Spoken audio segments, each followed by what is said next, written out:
এই যে বন্ধুরা, শুনছো? নতুন নতুন রোমান্টিক ভালোবাসার গল্প পেতে ও শুনতে চাইলে আমাদের সাগর ডায়েরি 2 চ্যানেলটি সাবস্ক্রাইব করে বেল বাটনটি অন করে দিও। লাইক কমেন্ট করতে মোটেও ভুলবে না কিন্তু। নীর নীর ভাইয়া, ও ছাড়ো, আমার কেমন লাগছে। ছাড়বো না, ছাড়বো না। আজ তোকে মন ভরে আদর করব তোর উঠবির সামনে। আয়, কাছে আয়। ওহ ছাড়ো, প্লিজ ছাড়ো। ছাড়বো। তাহলে কবুল বল। না, বলবো না। কবুল বলে আমাকে স্বামী হিসেবে গ্রহণ করবি, নাকি এখনই তোর সোকল উডবিকে লাশ বানিয়ে দেব? আমাকে তো এখনো তুই চিনিসই না।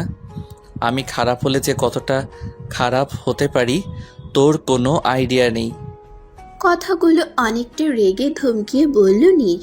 ইতুর তো শরীর শীতল হয়ে যাচ্ছে। মানুষটা যে এত ভয়ঙ্কর কল্পনাও করতে পারেনি। ইতু কাঁপা কাঁপা কণ্ঠে বলল, নীর ভাইয়া, এমন করো না প্লিজ। আর বিশালের তো কোনো দোষ নেই, ওনাকে ছেড়ে দাও। নীরের চোয়াল আরো শক্ত হয়ে গেল। নীর হকি স্টিক দিয়ে বিশালের মাথায় আরেকটা বাড়ি দিল। বিশাল আর্তনাদ করে উঠল। বিশালের এই অবস্থা দেখে ইতুর কলিজা শুকিয়ে যাচ্ছে। কাজী সাহেব তো রীতিমতো কাঁপাকাঁপি শুরু করেছে। এই কোথায় আসলো সে? ইতু ভাঙা গলায় বলল, নীর ভাইয়া প্লিজ এমন করো না। ওনাকে কেন আঘাত করছো? ওনার কোনো দোষ নেই, ওনাকে ছেড়ে দাও। আর আমরা এইভাবে বিয়ে করলে বাড়ির সবাইকে কি বলবো? I don't care. তোকে কি বললাম কবুল? তুই চাস তোর জন্য এই ছেলে প্রাণ হারাক? যদি তাই চাস তাহলে ঠিক আছে। বলেই ছুরিটা বিশালের গলায় ধরল।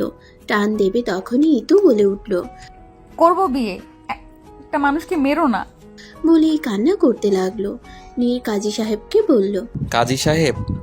বলতেই কাজী সাহেব চমকে উঠে তাড়াতাড়ি বিয়ে পড়াতে লাগলো।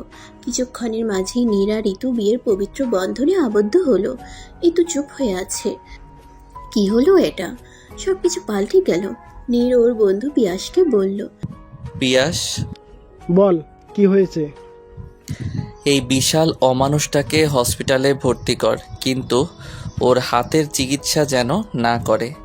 বলে ঋতুর দিকে তাকালো। তারপর হাত ধরে টেনে নিয়ে গাড়িতে বসালো। তুমি আসলেই গুন্ডা একটা, নীর ভাইয়া। তুমি একটা ছেলেকে এইভাবে মারলে, তার উপর একটা হাতও ভেঙে দিলে। ওর ওই হাত তো আমি কেটেই দিতাম। দেইনি। ওর কপাল ভালো। তুই এত ন্যাকা কান্না কেন কাঁদছিস ওই অসভ্যটার জন্য? ভুলে গেছিস ও বাজেভাবে তোর শরীরে হাত দিতে চেয়েছিল? আমি ওই দিন না থাকলে কি হতো কোনো আইডিয়া আছে তোর? আমার কাকাও না মানুষ যাচাই করে বিয়ে ঠিক করে দিয়েছিল ওই অসভ্যটার সাথে। তুই না পর্যন্ত করলি না। ও করবি কিভাবে? তুই তো আবার পরিবারের বাধ্য মেয়ে। কিন্তু এতটা ভালো সাজিস না জেনে শুনে ওই অসভ্য লোকটাকে বিয়ে করতে যাচ্ছিলি। ইতু কিছু বলল না। যা বলল সব তো সত্যি। ইতু হঠাৎ বলল, নীর ভাইয়া, বল। এখন কি হবে? বাবা মা এবং কাকিও তো এই বিয়ে মানবে না।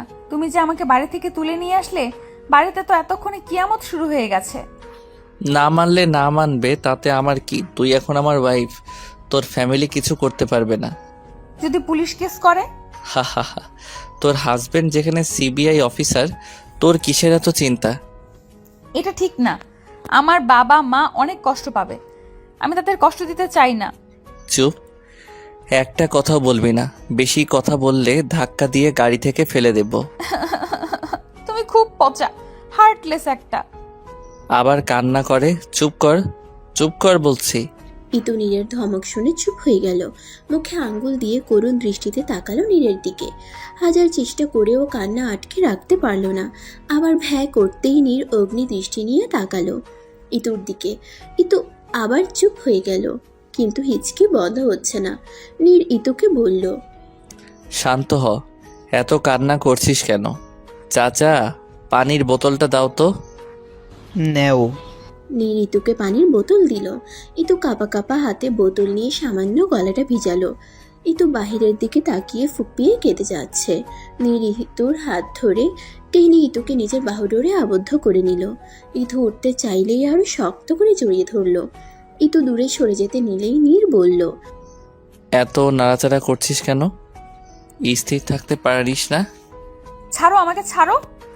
চুপচাপ থাক। গাড়ি থামতেই ইতুর বুকের ধকধকানি বেড়ে গেল। গাড়ি থেকে নামতে ইচ্ছুক না থাকার পরও নামতে হলো। নীর ইতুর হাত টেনে বাড়ির ভিতরে ঢুকলো। সবাই ওদের দেখে অবাক হয়ে তাকিয়ে আছে। ইতুর মা এসে ইতুকে জড়িয়ে ধরে বলল। তুই ঠিক আছিস মা? শাহিন সাহেব হুঙ্কার দিয়ে বললেন, নীর, এসব কেমন অভদ্রতা! তুই কেন ইতুকে নিয়ে গিয়েছিলি? রিল্যাক্স কাকা, চিন্তা করবেন না, তেমন কিছু করিনি। আগামী শুক্রবার রেডি থাকবেন, ইতুকে নিয়ে যেতে আসবো। মানে কি? আমার মেয়েকে আমি তোর হাতে তুলে দিব না? আপনি বাধ্য তুলে দিতে, কারণ ইতু আমার ওয়াইফ। শুভ খবরই তো দিলাম না, কিছুক্ষণ আগেই আমরা বিয়ে করেছি। সবাই হতভম্ব হয়ে গেল। ইতুর বাবা শাহিন সাহেব রেগে বলল, এটা ছেলে খেলা নাকি? বললেই হলো বিয়ে হয়ে গেছে। হ্যাঁ, বিয়ে হয়ে গেছে। আপনাদের তো সুযোগ দিলাম মেয়ের বিয়ের আয়োজন করার জন্য, আর না করলে আমার বউ আমি এখনই নিয়ে যাব। নীর ইতুর কাছে যাবে, তখনই ইতুর মা মালিহা বলল, না, তোমরা আগামী শুক্রবারই নিয়ে যেও। গুড, তো আসি। বলেই নীর বেরিয়ে পড়ল। বাড়িতে সবার মুখে গম্ভীর ভাব। শাহিন সাহেব ভীষণ চিন্তিত কি করবে। মালিহা ইতুকে জোর করে খাইয়ে ঘুম পাড়িয়ে দিয়ে এসে শাহিন সাহেবের সামনে বসলো, তারপর বলল, কি করবে এখন? সেটাই ভাবছি, পুলিশের কাছে গিয়েও কোনো লাভ নেই। আর এই ব্যাপার জানাজানি হলে আমাদের ইতুকে আর কেউ বিয়ে করতে চাইবে না। তুমি কি করতে চাইছো? তুমি কি ওদের আলাদা করতে চাইছো? হ্যাঁ, ওই ফ্যামিলিতে আমার মেয়ে ভালো থাকবে না। নীরের মা নীরের বিয়ে ঠিক করেছিল ওর খালাতো বোন বৃষ্টির সাথে। সেখানে আমাদের মেয়েকে মেনে নেবে না। আমার মেয়ের কষ্ট হবে সেখানে। তুমি তো নীরকে চেনো, ও ইতুর কোনো অসুবিধা হতে দেবে না। কিন্তু মালিহা, নীর প্রচুর রাগী। আবার ওর যেই পেশা, ওর জীবন অনেক ঝুঁকিতে থাকে, প্রায় সবসময় যেখানে সেখানে যেতে হয়। আমার মেয়েটা কি করবে? এত চিন্তা করছো কেন? কিচ্ছু হবে না। নীর বাড়ি ফিরে নিজের রুমে বিছানায় শুয়ে পড়ল, চোখ বন্ধ করলো। চোখের সামনে ইতুর ভীতু মুখটা ভেসে উঠতেই নীর একগাল হেসে মনে মনে বলল, আমার পাগলিটা। হঠাৎ মেইলি কণ্ঠে কেউ বলল, নীর ভাইয়া। নীর চোখ খুলে দেখে বৃষ্টি দাঁড়ানো বেশ লাজুক ভঙ্গিতে। আবার বৃষ্টি বলল, আপনার জন্য ঠান্ডা শরবত নিয়ে আসবো। না, বৃষ্টি লাগবে না, তুমি যাও। বৃষ্টির মুখটা মলিন হয়ে গেল। আবারও বেশ মিনমিনে কণ্ঠে বলল, আপনার ভালো লাগবে। ওকে। বৃষ্টি খুশি হয়ে রুম থেকে বেরিয়ে গেল। তখনই নীরের মা সেলিনা রুমে প্রবেশ করলো। নীরের সামনে গিয়ে রেগে বলল, নীর, তুই এটা কি করেছিস? আমি যা শুনছি তা কি সত্যি? হ্যাঁ মা, সত্যি। আমি ইতুকে বিয়ে করেছি। আগামী শুক্রবার ওকে এখানে নিয়ে আসবো। নিজেকে কি মনে করিস? তুই কিভাবে করলি যেখানে বৃষ্টির সাথে তোর বিয়ে ঠিক হয়েছে? মেয়েটা কত আশা নিয়েছিল। এতে আমার দোষ নেই। আগেই বলেছিলাম যে আমি বৃষ্টিকে বিয়ে করব না। তুই এটা মোটেও ঠিক করিসনি নীল। হঠাৎ নীরের চোখ দরজায় পড়তেই দেখলো বৃষ্টি অনুভূতি শূন্যভাবে দাঁড়িয়ে আছে। নীর ধীরে ধীরে বৃষ্টির কাছে গেল, তারপর বলল, আই এম সরি বৃষ্টি। বৃষ্টি কিছু বলল না, শুধু মাথা নিচু করে ফেললো। নীর আর কিছু না বলে বেরিয়ে পড়লো বাড়ি থেকে। এখন রাত 11টা বাজে। মালিহা ইতুকে খাইয়ে ঘুমাতে বলে চলে গেল। ইতুর চোখে ঘুম নেই, সে ভাবনায় বিভোর। আজ কত কিছু হয়ে গেল। আজ নীর ভাইয়া কি করলো এটা? একটা সময় কতটা ভালোবাসতো তাকে, তখন তো অবুঝের মতো ছিল, কিন্তু মাঝে মাঝে অদ্ভুত কাণ্ডের মাধ্যমে ভালোবাসা প্রকাশ করত।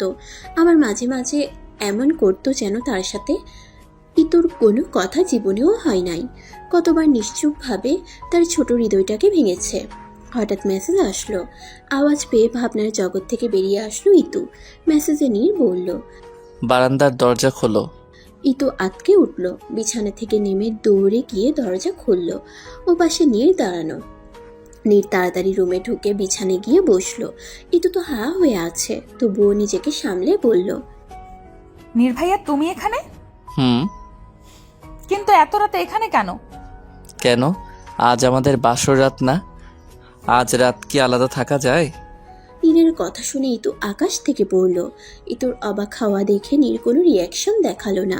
বিছানা থেকে উঠে আলমারি খুলে একটা কালো শাড়ি বের করে ইতুর কাছে এসে বলল, এই নাও, এই শাড়িটা পরে নেই। কি? কানে কম শুনিস নাকি? যা তাড়াতাড়ি শাড়িটা পরে আয়। না। আমি তোর মতামত চেয়েছি একবারও, যা। কি শুরু করলে? এমনি কত অশান্তি চারপাশে, তোমাকে এখানে কেউ দেখলে কেলেঙ্কারি হয়ে যাবে, চলে যাও। দেখলে দেখবে, আমি আমার বউয়ের কাছে এসেছি, তাতে কার কি? বেশি কথা বললে এখনই নিয়ে যাব। ইতু বুঝতে পারছে নীরের সাথে কথা বলে কোনো লাভ নেই, তাই চুপ হয়ে রইল। কিরে, কি বলছি, যা শাড়ি পরে আয়, নাকি আমি পরিয়ে দিব? না, আমি পারবো। বলেই শাড়ি নিয়ে ওয়াশরুমে যেতে নেবে তখনই নীর বলল, ওয়াশরুমে যেতে হবে কেন? এখানে চেঞ্জ কর। ইতু মেজাজ খারাপ করে তাকালো নীরের দিকে। নীর দুষ্টু হেসে বলল, ওকে ওকে কুল, যা। ইতু মেজাজ দেখিয়ে চলে আসলো। নীর জায়গায় বসে হো হা করে হেসে উঠল। কিছুক্ষণ পর ইতু বেরিয়ে আসলো। ইতুকে দেখে নীর কিছুক্ষণ অবাক হয়ে তাকিয়ে থেকে হো হা করে হেসে উঠল। ইতু গাল ফুলিয়ে দাঁড়িয়ে রইল। খুব তো তখন ভাব দেখিয়ে বললি তুই পারবি, তাহলে এখন শাড়ি পেঁচিয়ে আছিস কেন? এত হাসার কি আছে? শাড়ি তো শাড়ি, একভাবে হলেই হলো। আমি তো বাইরে যাচ্ছি না, তোমার শেষ দেখা, এবার যাও। আজ রাত তো এখানেই থাকবো। কি? এই না। তোর কথা শুনতে চেয়েছি আমি। এখন আমার কাছে আয়, শাড়ি ঠিক করে দেই। না না, লাগবে না। বেশি কথা বলবি না, আয়। নীর ইতুকে শাড়ি পরিয়ে দিতে লাগলো। আর ইতু তো পাথরের ন্যায় হয়ে আছে। হঠাৎ হঠাৎ নীরের শীতল স্পর্শ ইতুকে জমিয়ে দিচ্ছে। নীর শাড়ি পরিয়ে ইতুকে বলল, এত কাঁপাকাঁপি করিস কেন? একটু হলে তো ভূমিকম্প শুরু হয়ে যেত। বলেই হুহা করে হেসে উঠল। ইতু বিরক্তি নিয়ে অন্যদিকে তাকালো। নীর বিছানায় গিয়ে শুয়ে পড়লো, তারপর হাতের ইশারায় ইতুকে ডাকলো। ইতু গাল ফুলিয়ে বিরক্তি নিয়ে গিয়ে সামনে দাঁড়ালো। নীর আর কিছু না বলে ইতুর হাত ধরে টেনে নিজের বুকের উপর ফেলে জড়িয়ে ধরলো। ইতু তো হা হয়ে গেল, নিজেকে ছাড়াতে ছাড়াতে বলল, কি করছো? ছাড়ো। নীর ইতুকে বিছানায় ফেলে ইতুকে বিছানার সাথে চেপে ধরলো। নীর অগ্নি দৃষ্টি নিক্ষেপ করে রয়েছে ইতুর দিকে। ইতু ঘাবড়িয়ে বলল, কি করছো কি নীর ভাইয়া? চাইলে অনেক কিছু করতে পারি, কিন্তু এখন কিছু করব না। ইতু হাফ ছেড়ে বাঁচলো। নীর ইতুকে উঠিয়ে বসালো। তারপর জিন্সের পকেট থেকে একটা লকেট বের করে ইতুকে পরিয়ে দিয়ে ঘাড়ে আলতো করে একটা চুমু এঁকে দিল। প্রথম কোনো ছেলের স্পর্শ পেয়ে ইতু পুরো জমে গেল। নীর হঠাৎ ইতুর কোলে মাথা রেখে বলল, আমার চুলগুলো নেড়ে চেড়ে দেয় তো, ঘুমাবো। ইতুর কোনো কথা না শুনে নীর ইতুর হাত নিয়ে নিজের চুলে রাখলো। ইতু এবারও কিছু করলো না। নীর ভ্রুকুচকে বলল, করবি না? তাহলে চল বাসর করি। ইতু চমকে উঠে তাড়াতাড়ি চুল নাড়াচাড়া করতে লাগলো। নীর বাঁকা এসে চোখ বন্ধ করে ফেললো। নীরের কোনো সারা শব্দ নেই, হয়তো ঘুমিয়ে গেছে। ইতুর দু চোখের পাতা কখন যে অবাধ্য হয়ে বুঝে গেল তা ইতু জানে না। সকালে সূর্য মামার সোনালি রোদ্দুর ইতুর চোখে পড়তে ইতু পিটপিট করে চোখ খুলল। একবার বন্ধ হয়ে গেলেও আবার খোলার চেষ্টা করলো। নিজেকে নীরের বাহুডোরে পেয়ে চমকে উঠল, কিন্তু ইতুর ভালো লাগছে। কিন্তু এই ভালো লাগাকে দমিয়ে তাড়াতাড়ি উঠতে গেলেই নীর আরো শক্ত করে ধরলো। ইতু বুঝতে পারল নীর জেগে আছে। ইতু রাগে কটমট করতে করতে বলল, কি করছো? ছাড়ো। চুপচাপ থাক, এতক্ষণ ঘুমিয়েছিলি তাই ভালো ছিল।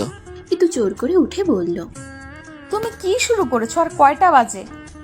এখনো যাওনি? যাবো তো। হঠাৎ দরজায় কেউ নক করলো। ইতু ঘাবড়ে বলল, হায় আল্লাহ, কে এসেছে? যা, দরজা খুলে দে। আগে তুমি লুকাও। আমি কি চোর নাকি? কেন লুকাবো? তোমার ভাব অন্য কোথাও দেখাও, এখানে না। নীর বিছানা থেকে উঠে হঠাৎ গিয়ে দরজা খুলে দিল। ইতু হা হয়ে গেল। দরজার ওপাশে ইতুর ছোট ভাই তুতুল দাঁড়ানো। তুতুল নীরের দিকে তাকিয়ে ভেবাচেকা খেয়ে গেল। নিজের চোখের চশমাটা ঠিক করে বলল, আপু, আমার চোখের হয়তো একটু বেশি সমস্যা শুরু হয়েছে। আমি তোমাকে নির্ভয়ার সহ দেখেছি। আচ্ছা, আমার জ্যামিতি বক্সটা এই ঘরে সরাতো, নিতে এসেছি। তুতুল ভিতরে ঢুকে ইতুকে দেখে বলল, এই দেখো আপু, এখন তোমাকে ঠিক দেখছি। দরজার কাছে নির্ভয়া মনে হয় ছিল। বলি দরজার দিকে তাকিয়ে হা হয়ে আবার ইতুর দিকে তাকালো। নীর দরজার কাছ থেকে এসে টেবিলে রাখা জ্যামিতি বক্সটা তুতুলের হাতে দিয়ে বলল, এখন তুই যা। নির্ভয়া, তুমি?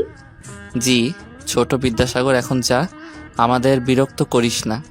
বলে তুতুলের হাত ধরে বাহিরে নিয়ে আবার দরজা আটকে দিল। তুতুল বোকার মতো তাকিয়ে রইল দরজার দিকে। তুমি কি করলে? তুলতুল যদি বলে দেয় তখন কি হবে? বললে বলবে।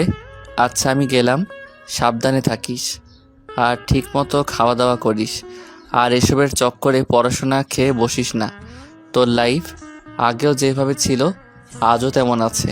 আমি কখনো তোর নিজস্ব জীবনে হস্তক্ষেপ করব না, আর কখনো বলবো না ভালোবাসতে আমাকে, কারণ আমি জানি তোর মনে তুই শুধু আমাকে যত্ন করে রেখেছিস। তীব্র অভিমানে তা চাপা পড়ে আছে, কিন্তু আমি জানি একদিন না একদিন তুই বলবি আমাকে, আর আমি অপেক্ষা করব সেই সময়ের জন্য, প্রয়োজনে সারাটা জীবন। আসি। বলেই নীর ইতুর গাল টেনে দিয়ে চলে গেল। ইতু নিশ্চুপভাবে তাকিয়ে আছে নীরের যাওয়ার দিকে। ইতিমধ্যে ইতুর চোখ বেয়ে গড়িয়ে পড়ল অশ্রুকণা। আমি তো চাই বলতে, তবুও যে পারি না। অন্য 10 জন মানুষের মতো আমি আমার অনুভূতি প্রকাশ করতে পারি না। মনে মনে গত 5 বছর ধরে ভালোবেসে গেছি। হয়তো তুমি বুঝতে, তবুও যে অবুঝের মতো থাকতে, তখন খুব কষ্ট হতো। ওই দিন যখন কাকি তোমার আর তোমার খালাতো বোনের বিয়ের কথা বলেছিল, সেদিন মনে হয়েছিল আমার বুকের ভেতর ধারালো ছুরি দিয়ে কেউ আঘাত করছে। চাপা কথা কাউকে বলতে না পেরে দম বন্ধ হয়ে আসছিল। সেই দিন থেকে ঠিক করেছিলাম আমার মনে যত অনুভূতি আছে সব মাটি চাপা দিয়ে দেব, কিন্তু পারিনি। না কাউকে বলতে পেরেছি, ভেতরে ভেতরে পুড়েছি। বাবা বিয়ের কথা যখন বলেছে তখন মুখের উপর না করতে পারিনি, কিন্তু মনের ভেতরে তখন একটাই শব্দ বেজেছে, নির্ভয়াকে ভালোবাসি, খুব বেশি ভালোবাসি। কিন্তু কাল ওভাবে যে আমাদের বিয়ে হবে কল্পনাও করতে পারিনি। কিন্তু নির্ভাইয়া আমাকে ভালোবাসে, এর চেয়ে মধুর কোনো শব্দ মনে হয় আর আছে?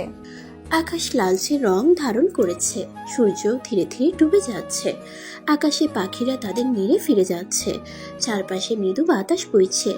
ইতু নীরব ভঙ্গিতে আকাশের দিকে তাকিয়ে আছে। হঠাৎ ফোন বেজে উঠল। ফোনের স্ক্রিনে হিনা নাম উঠে আছে। ইতু রিসিভ করে বলল, হ্যালো, বল হিনা। দোস্ত, তোর মন মেজাজ কেমন? এই তো এখন একটু ভালো। তাহলে চল চা খেয়ে আসি ওই চাচার কাছে। ওকে, কখন? একটু পর। এই টাইমে? আজ আমাদের বাড়ি থাকবি, রাতে খুব মজা করবো দুজন। বাবা বা নেই, কাল আসবে। একা ভয় করে আর ভালো লাগে না। না রে, যেতে দেবে না। আরে আমি তোর বাড়ি যাব, সবাইকে বলে নিয়ে আসবো।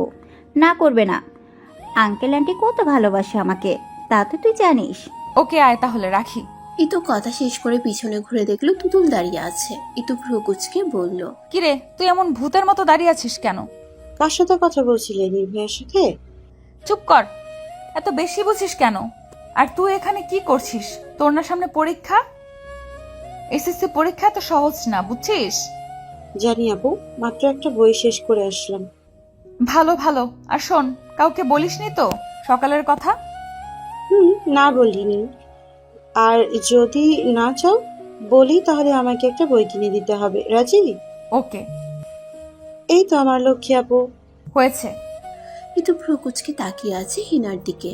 কিরে কি শুরু করেছিস? এখন রাত 11টার বেশি বাজে, একটু পর 12টা বাজবে। তুই এখন আমাকে সাজাচ্ছিস কেন? তুই চুপ কর তো, কখন থেকে প্রশ্ন করে মাথা খেয়ে ফেলছিস। তুই বলবি তো? তোর জন্য সারপ্রাইজ আছে। কি? কিসের সারপ্রাইজ? হিনা ইতুর চুল ঠিক করে বলল, ঠিক আছে, খুব ভালো দেখাচ্ছে, এবার ছাদে চল। কি? ছাদে কেন, তাও এত রাতে? হিনা ইতুর হাত টেনে নিয়ে যেতে লাগলো। ইতু তো বকবক করেই চলেছে। হিনা ছাদের দরজার কাছে এসে বলল, যা ভিতরে। আমি একা যাব? আরে যা, ভয়ের কিচ্ছু না। ইতু তবুও যেতে চাইল না। হিনা বাধ্য হয়ে ইতুকে জোর করে ছাদে পাঠিয়ে দিল। ইতু ছাদে এসে চারপাশ দেখে হা হয়ে গেল। এ কি, এ কোথায় আসলো সে? এ তো যেন কল্পনার জগতের মতো সাজানো।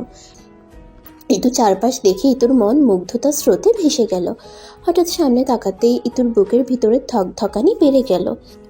নীর নজর কাড়া হাসি নিয়ে ধীর পায়ে ইতুর কাছে আসলো। ইতু অবাক হয়ে বলল, নির্ভাইয়া। নীর মুচকি হেসে ইতুর কোমর টেনে নিজের কাছে নিয়ে আসলো। তারপর একবার নিজের হাতের দিকে তাকিয়ে বলল, হ্যাপি বার্থডে আমার পাগলি। ইতুর অজান্তেই তার ঠোঁটে হাসির রাজ্য দখল করে নিল। ভালো লেগেছে। ইতু শুধু মাথা নাড়িয়ে হ্যাঁ বোধক উত্তর দিল। খুশির জন্য কথাই বলতে পারছে না। নীর মৃদু হেসে বলল, আই কেক কাটবো। তোর ফেভারিট চকলেট কেক, আর স্পেশাল ব্যাপার হলো কেকটা আমি বানিয়েছি। চল টেস্ট করে বলবি কেমন হয়েছে। তুমি বানিয়েছো? চল। কেক খাওয়া শেষ করে নীর বলল, কেমন লেগেছে? খুব ভালো হয়েছে। নীর ইতুর দিকে হাত বাড়িয়ে দিয়ে বলল। Would you please dance with me? Itu মৃদু হেসে হাত বাড়িয়ে দিল। নীর ইতুকে নিজের কাছে নিয়ে স্লো মোশনে কাপল ডান্স শুরু করলো। ইতু যেন ভুলেই গেছে অতীত, ভুলে গেছে জমানো অভিমান অভিযোগ। এখন যে ইতু থমকে আছে নীরের মাঝে। নীরের মন আনন্দের জোয়ার বয়ে যাচ্ছে নিজের ভালোবাসার মানুষটার সাথে সময় কাটাতে পেরে। নীর ইতুর চোখের দিকে তাকিয়ে মুচকি হেসে গাইতে লাগলো, দুয়া ভি লাগে না মুঝে, দুয়া ভি লাগে না মুঝে, जब से दिल को मेरे तू लगा है, नींद रातों की मेरी, चाहत बातों की मेरी, चैन को भी मेरे तूने यूं ठगा है। অর্ধ চাঁদটা ঠিক আকাশ পানে জ্বলজ্বল করছে, আর পুরো আকাশে ছড়িয়ে ছিটিয়ে রয়েছে অজস্র তারা। হিম হাওয়ায় চারপাশ শীতল আবহাওয়া তৈরি হয়েছে। চারপাশে মিষ্টি ভালোবাসারা কানামাছি খেলছে, আর এই আকাশের নিচে দাঁড়িয়ে আছে একজোড়া ভালোবাসা। কিন্তু কখন থেকে পরম শান্তিতে নীরের বুকের সাথে জড়িয়ে আছে। আজ রাত কি এভাবেই পার করতে চাস তুই? ইতুর ঘোর কাটলো, সাথে সাথে নীরকে ছেড়ে দিল। নীর মুচকি হেসে বলল, চলে যাব। কথাটা শুনে ইতু নীরব দৃষ্টিতে নীরের দিকে তাকালো। এই দৃষ্টি না জানি কত না বলা কথা বলে দিচ্ছে। নীর হঠাৎ ইতুর হাত ধরে হাঁটা ধরলো। ইতুও সমান তালে তালে তাল মেলালো। সিঁড়ি দিয়ে দুজনকে নামতে দেখে হিনা মৃদু হাসলো। নীর হিনার কাছে গিয়ে মুচকি হেসে বলল, thank you Hina, thank you so much. না ভাইয়া, থ্যাঙ্কস লাগবে না। নীর একবার ইতুর দিকে তাকিয়ে বলল, আসি। বলেই নীর বেরিয়ে পড়ল। ইতু সেদিকেই তাকিয়ে আছে। হিনা এসে দুষ্টু হেসে বলল, আরে দোস্ত, আর তো 2টা দিন, তারপর তো নীর ভাইয়া বাড়িতে একসাথেই থাকতে পারবি নীর ভাইয়ার সাথে। চুপ কর, শুধু ফালতু কথা। কি ফালতু কথা? সর, আমার শাড়ি চেঞ্জ করতে হবে। শাহিন সাহেব গম্ভীর ভাব নিয়ে নিজের রুমে বসে আছে। ইতু গুটি গুটি পায়ে রুমে ঢুকে হালকা গলায় বলল, বাবা। শাহিন সাহেব মেয়ের দিকে তাকালো। আমি তো এখনই চলে যাব, কথা বলবে না? মা, তুই শুধু রাজি হ, এই বিয়ের থেকে তোকে মুক্তি করার দায়িত্ব আমার। কি বলছো বাবা? বিয়ে যখন হয়ে গেছে আর কিছু করার নেই। কিন্তু না বাবা, তুমি শুধু শুধু চিন্তা করো না। নীরের মা এত সহজে তোকে মেনে নেবে না। হয়তো সময় লাগবে, কিন্তু ঠিক হয়ে যাবে। আল্লাহ ভরসা। বাবা, আমার যাওয়ার সময় হয়েছে। শাহিন সাহেব দীর্ঘ একটা শ্বাস ফেলে মেয়ের হাত ধরে বাহিরে নিয়ে আসলো। ইতুর মা মুখ চেপে কাঁদছে। তুতুল চাপা কান্নায় মুখ লাল করে ফেলেছে। শাহিন সাহেব গম্ভীর কণ্ঠে বলল, নীর আমার একটা মাত্র রাজকন্যা, ওকে কখনো কষ্ট দিস না, তাহলে কিন্তু আমি নিজে তোকে মেরে জেলে যাব। কাকা, চিন্তা করবেন না। অতঃপর ইতুকে গাড়িতে উঠালো। গাড়ি ছুটতে লাগলো নীরের বাড়ির উদ্দেশ্যে। ইতু কেঁদে কেটে হেঁচকি উঠে গেছে। নীর ইতুকে কখন থেকে শান্ত হতে বলছে, কিন্তু ইতু শুনছে না। নীর রেগে তাকিয়ে কড়া কণ্ঠে বলল, তুই থামবি? মেজাজ খারাপ হয়ে যাচ্ছে কিন্তু। তুমি খুব বাজে, এখনই আমাকে বকছো। বকছি? বকা খাওয়ার কাজ করিস কেন? কান্না করে চোখ মুখের কি হাল করেছিস? ইতু গাল ফুলিয়ে বাইরের দিকে তাকিয়ে মিনমিনে বলল, হার্টলেস। বাড়িতে প্রবেশ করা মাত্রই কাজের লোকেরা চলে আসলো, কিন্তু কাকিকে কোথাও দেখতে পেল না। সিঁড়ি দিয়ে এক সুন্দরী মেয়ে নেমে আসছে, মুখখানা মলিন হয়ে আছে। চিনতে অসুবিধা হলো না, এটা বৃষ্টি। বৃষ্টি মুখে একটা নকল হাসি দিয়ে বলল, আপনারা এসে গেছেন। ইতু কেমন আছো? ভালো আপু, তুমি? আমিও। চলো তোমাকে রুমে নিয়ে যাই, ফ্রেশ হয়ে নাও। কাকি কোথায়? খালামণি রুমে, ওনার মাথা ব্যথা করছে তো। তুমি ফ্রেশ হয়ে নাও, তারপর খালামণির সাথে দেখা করো। ইতু আর কিছু না বলে চুপচাপ বৃষ্টির সাথে উপরে গেল। ইতু রুমে গিয়ে ফ্রেশ হয়ে বের হয়ে আয়নার সামনে দাঁড়িয়ে মুখ মুছে নিল। হঠাৎ পেটে কারো উষ্ণ স্পর্শ পেয়ে থমকে গেল ইতু। আয়নায় স্পষ্ট নীরের মুখটা দেখা যাচ্ছে। নীর ঋতুর চুলের মুখ গুজে চোখ বন্ধ করে ফেলল। ঋতুও আবেগে চোখ বন্ধ করে ফেলল, তারপর কাপা কণ্ঠে বলল, কি কি করছো? নীর চোখ বন্ধ রেখেই বলল, কই কিছুই তো করলাম না।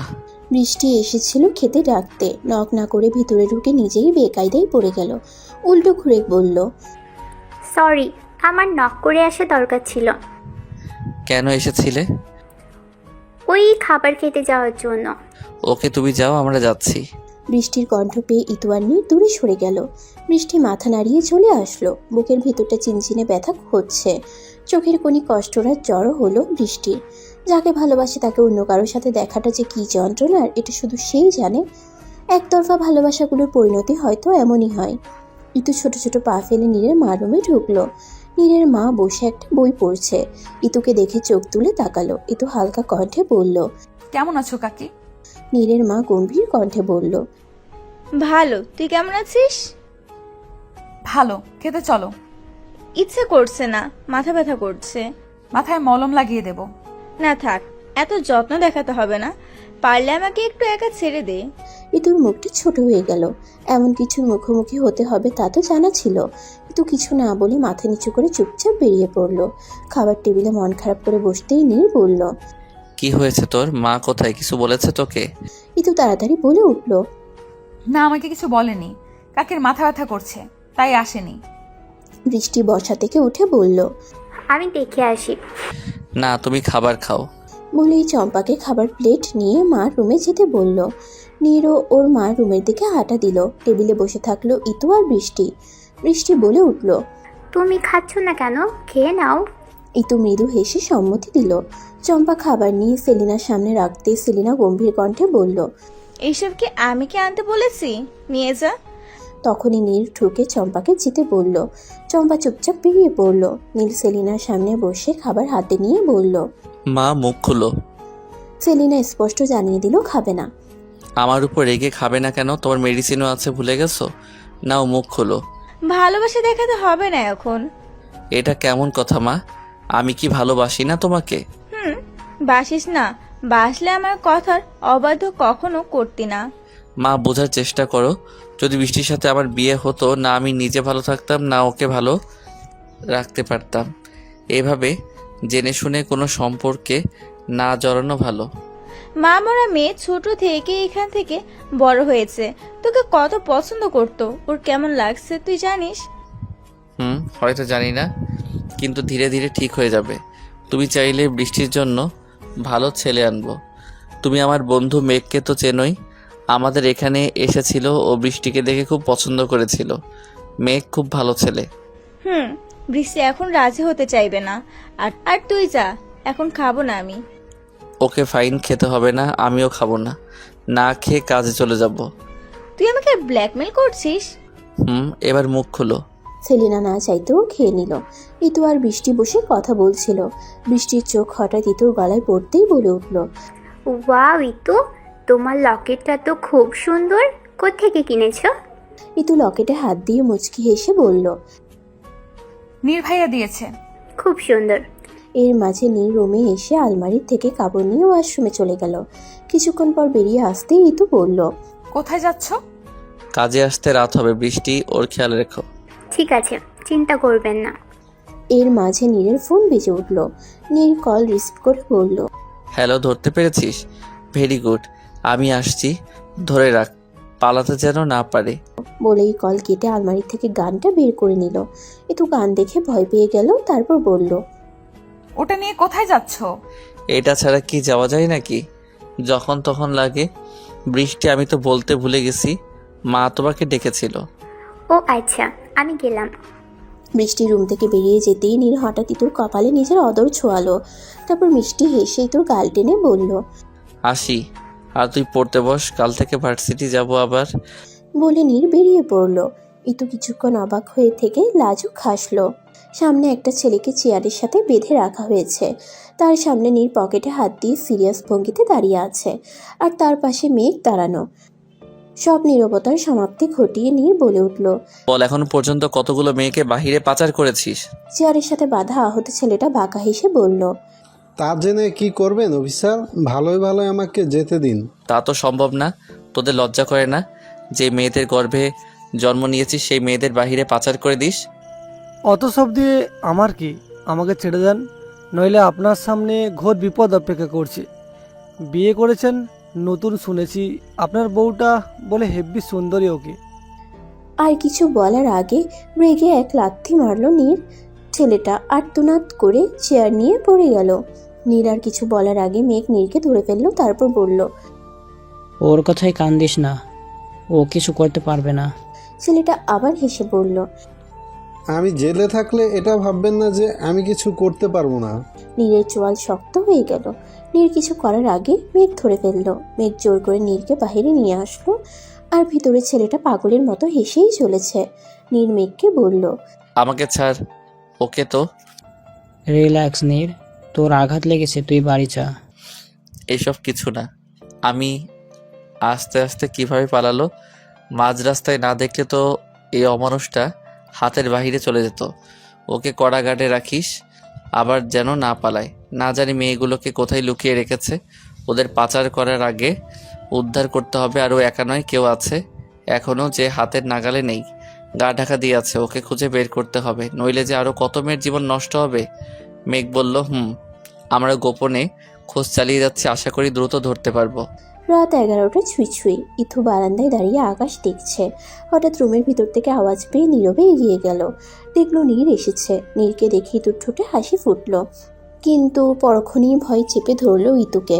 নীর শার্ট খুলছিল, পিছন থেকে শরীরে আঘাত দেখা যাচ্ছে, অনেক জায়গা ছেড়ে রক্ত শুকিয়ে আছে। ইতু খাবড়ে বলল, নীর ভাইয়া কি হয়েছে তোমার? ইতুকে দেখে নীর আবার শার্ট গায়ে জড়িয়ে বলল। কই কি হয়েছে? ইতু রেগে সামনে গিয়ে বলল, শার্ট খুলো। নীর অবাক হওয়ার ভঙ্গিতে বলল, কি তুই খালি রুমে আমার মান সম্মানের দিকে হাত বাড়াচ্ছিস? ফাজলামো বন্ধ করো, আমি মোটেও মজার মুডে নেই। নীর হঠাৎ ইতুর কোমর টেনে নিজের কাছে এনে বলল। তাহলে কিসের মুডে আছিস? ইতু রেগে নীরের হাতের বাহুতে থাপ্পড় দিয়ে বলল। অসভ্য। নীর চোখ বন্ধ করে ফেলল। ইতু খাবড়ে বলল, সরি, আমার খেয়াল ছিল না। এখন বসো এখানে। নীরকে বসিয়ে ইতু মেডিসিন নিয়ে এসে ক্ষতস্থানে ওষুধ লাগিয়ে দিতে লাগলো খুব সাবধানে। আর নীর আয়নাতে পর্যবেক্ষণ করতে লাগলো ইতুকে। হঠাৎ ইতুর হাত টান দিয়ে কোলে এনে বসিয়ে দিল। ইতু হকচকিয়ে বলল, কি করছো? ছাড়ো। তুই কাছে থাক, আর কিছু লাগবে না। ইতু তাড়াতাড়ি বলে উঠল, ফ্রেশ হয়ে নাও, আমি খাবার আনছি। বলেই বিদ্যুতের গতিতে রুম থেকে বেরিয়ে পড়ল। নীর ইতুর বিহেভিয়ার দেখে হুহা করে হেসে উঠল। খাওয়া শেষ করে নীর বিছানায় গিয়ে বসলো। ফোন বের করে কার সাথে যেন কথা বলে ইতুর দিকে তাকালো। ইতু বই নিয়ে বসেছে। নীর কিছুক্ষণ নীরব দৃষ্টিতে তাকিয়ে রইল ইতুর দিকে, অতঃপর বলল, আর কতক্ষণ পড়বি? ইতু নীরের দিকে তাকিয়ে বলল, আরো কিছুক্ষণ। নীর কিছু না বলে কয়েকটা ফাইল নিয়ে বসলো। হঠাৎ ইতু নীরকে বলে উঠল, নীর ভাইয়া, বল। তুমি তো চাইলে বৃষ্টি আপুকে বিয়ে করতে পারতে। বৃষ্টি আপু যেমন মিষ্টি দেখতে তেমন ভালো মানুষ। তাহলে কাকিও আর রেগে থাকতো না, সবকিছু স্বাভাবিক থাকতো। হঠাৎ এই কথা কেন? বৃষ্টি আপু তোমাকে খুব ভালোবাসে। তুই বাসিস না, চুপচাপ পড়। ইতু আর কিছু না বলে বইয়ের দিকে নজর নিক্ষেপ করলো। বেশ কিছুক্ষণ পর নীর ফাইল থেকে মুখ তুলে ইতুর দিকে তাকিয়ে দেখলো ইতু স্টাডি টেবিলে মাথা রেখে ঘুমিয়ে আছে। নীর মুচকি হেসে ইতুর কাছে গিয়ে আস্তে করে ইতুকে পাজা কোলে নিয়ে বিছানার দিকে গেল। ইতু চোখ হালকা খুলে অস্পষ্ট কণ্ঠে বলল, কি করছো? বেডে নিয়ে যাচ্ছি, পড়তে বসলে ঘুম পায়, তাই না? পড়তে বসলে খুব ঘুম পায়। পড়া চোর একটা। নীর ইতুকে বাহুডোরে আবদ্ধ করে শুয়ে পড়ল। ছাড়ো আমাকে। চুপচাপ ঘুমা, আমাকেও ঘুমাতে দে। ইতু আরো কিছু বলতে চেয়েও পারল না, ঘুমের সমুদ্রে ডুবে গেল। নীর ইতুর মাথায় একটা চুমু দিয়ে চোখ বন্ধ করে ফেলল পরম শান্তিতে। দূর মসজিদ থেকে পবিত্র আজানের ধ্বনি ভেসে আসছে। আজানের আওয়াজে চোখ খুলে তাকালো নীর। চোখ খুলতেই প্রিয়তমার স্নিগ্ধ মুখখানে সামনে পড়ল। কি অসম্ভব মায়াবী দেখাচ্ছে ইতুকে। ইতু নীরকে আষ্টে পিষ্টে জড়িয়ে ধরে ঘুমোচ্ছে। নীর মৃদু আওয়াজে ডাকতে লাগলো, ইতু, এই তো উঠো। ইতু হালকা চোখ খুলে বলল, কি হয়েছে? ফজরের সময় হয়েছে, নামাজ পড়বা না? উঠো। নীর বুঝতে পারলো ইতু এখনো ঘুমের ঘোরে আছে। নীর এবার ইতুর কানের কাছে এসে জোরে বলল। ইতু, ইতু লাফিয়ে উঠে পড়ল। আতঙ্কিত হয়ে তাকিয়ে রইল নীরের দিকে। নীর হেসে কুটি কুটি। কত ডাকছি উঠছিলেই না, তাই তো চেঁচাতে হলো। এবার যা, ফ্রেশ হয়ে উজু করে নামাজ পড়ে নে। ইতু আর কিছু না বলে ওয়াশরুমে চলে গেল। ইতু কিছুক্ষণ পর বের হয়ে নামাজ বিছিয়ে নামাজে দাঁড়ালো। এদিক দিয়ে নীর সাদা পাঞ্জাবি পরে উজু করে মাথায় টুপি দিয়ে মসজিদের উদ্দেশ্যে হাঁটা দিল। ফজরের নামাজ শেষ করে হেঁটে হেঁটে বাড়ি ফিরছিল। বাড়ির গেটের সামনে আসতেই নীর থমকে গেল এক দৃশ্য দেখে। কি অসাধারণ স্নিগ্ধকর সেই দৃশ্য! ইতু বারান্দায় দাঁড়িয়ে ভোরের সতেজ হাওয়া গায়ে মাখছে। প্রকৃতির মাঝে আজ ইতু হারিয়ে যেতে চায়। নীর মৃদু হেসে বাড়ির ভেতরে গেল। ইতু মৃদু হেসে উঠল পাখিদের চঞ্চলতা দেখে। হঠাৎ চোখের সামনে এক কাপ চা কেউ এগিয়ে দিল। কাপ ধরা হাতটার মানুষের দিকে তাকিয়ে দেখল নীর।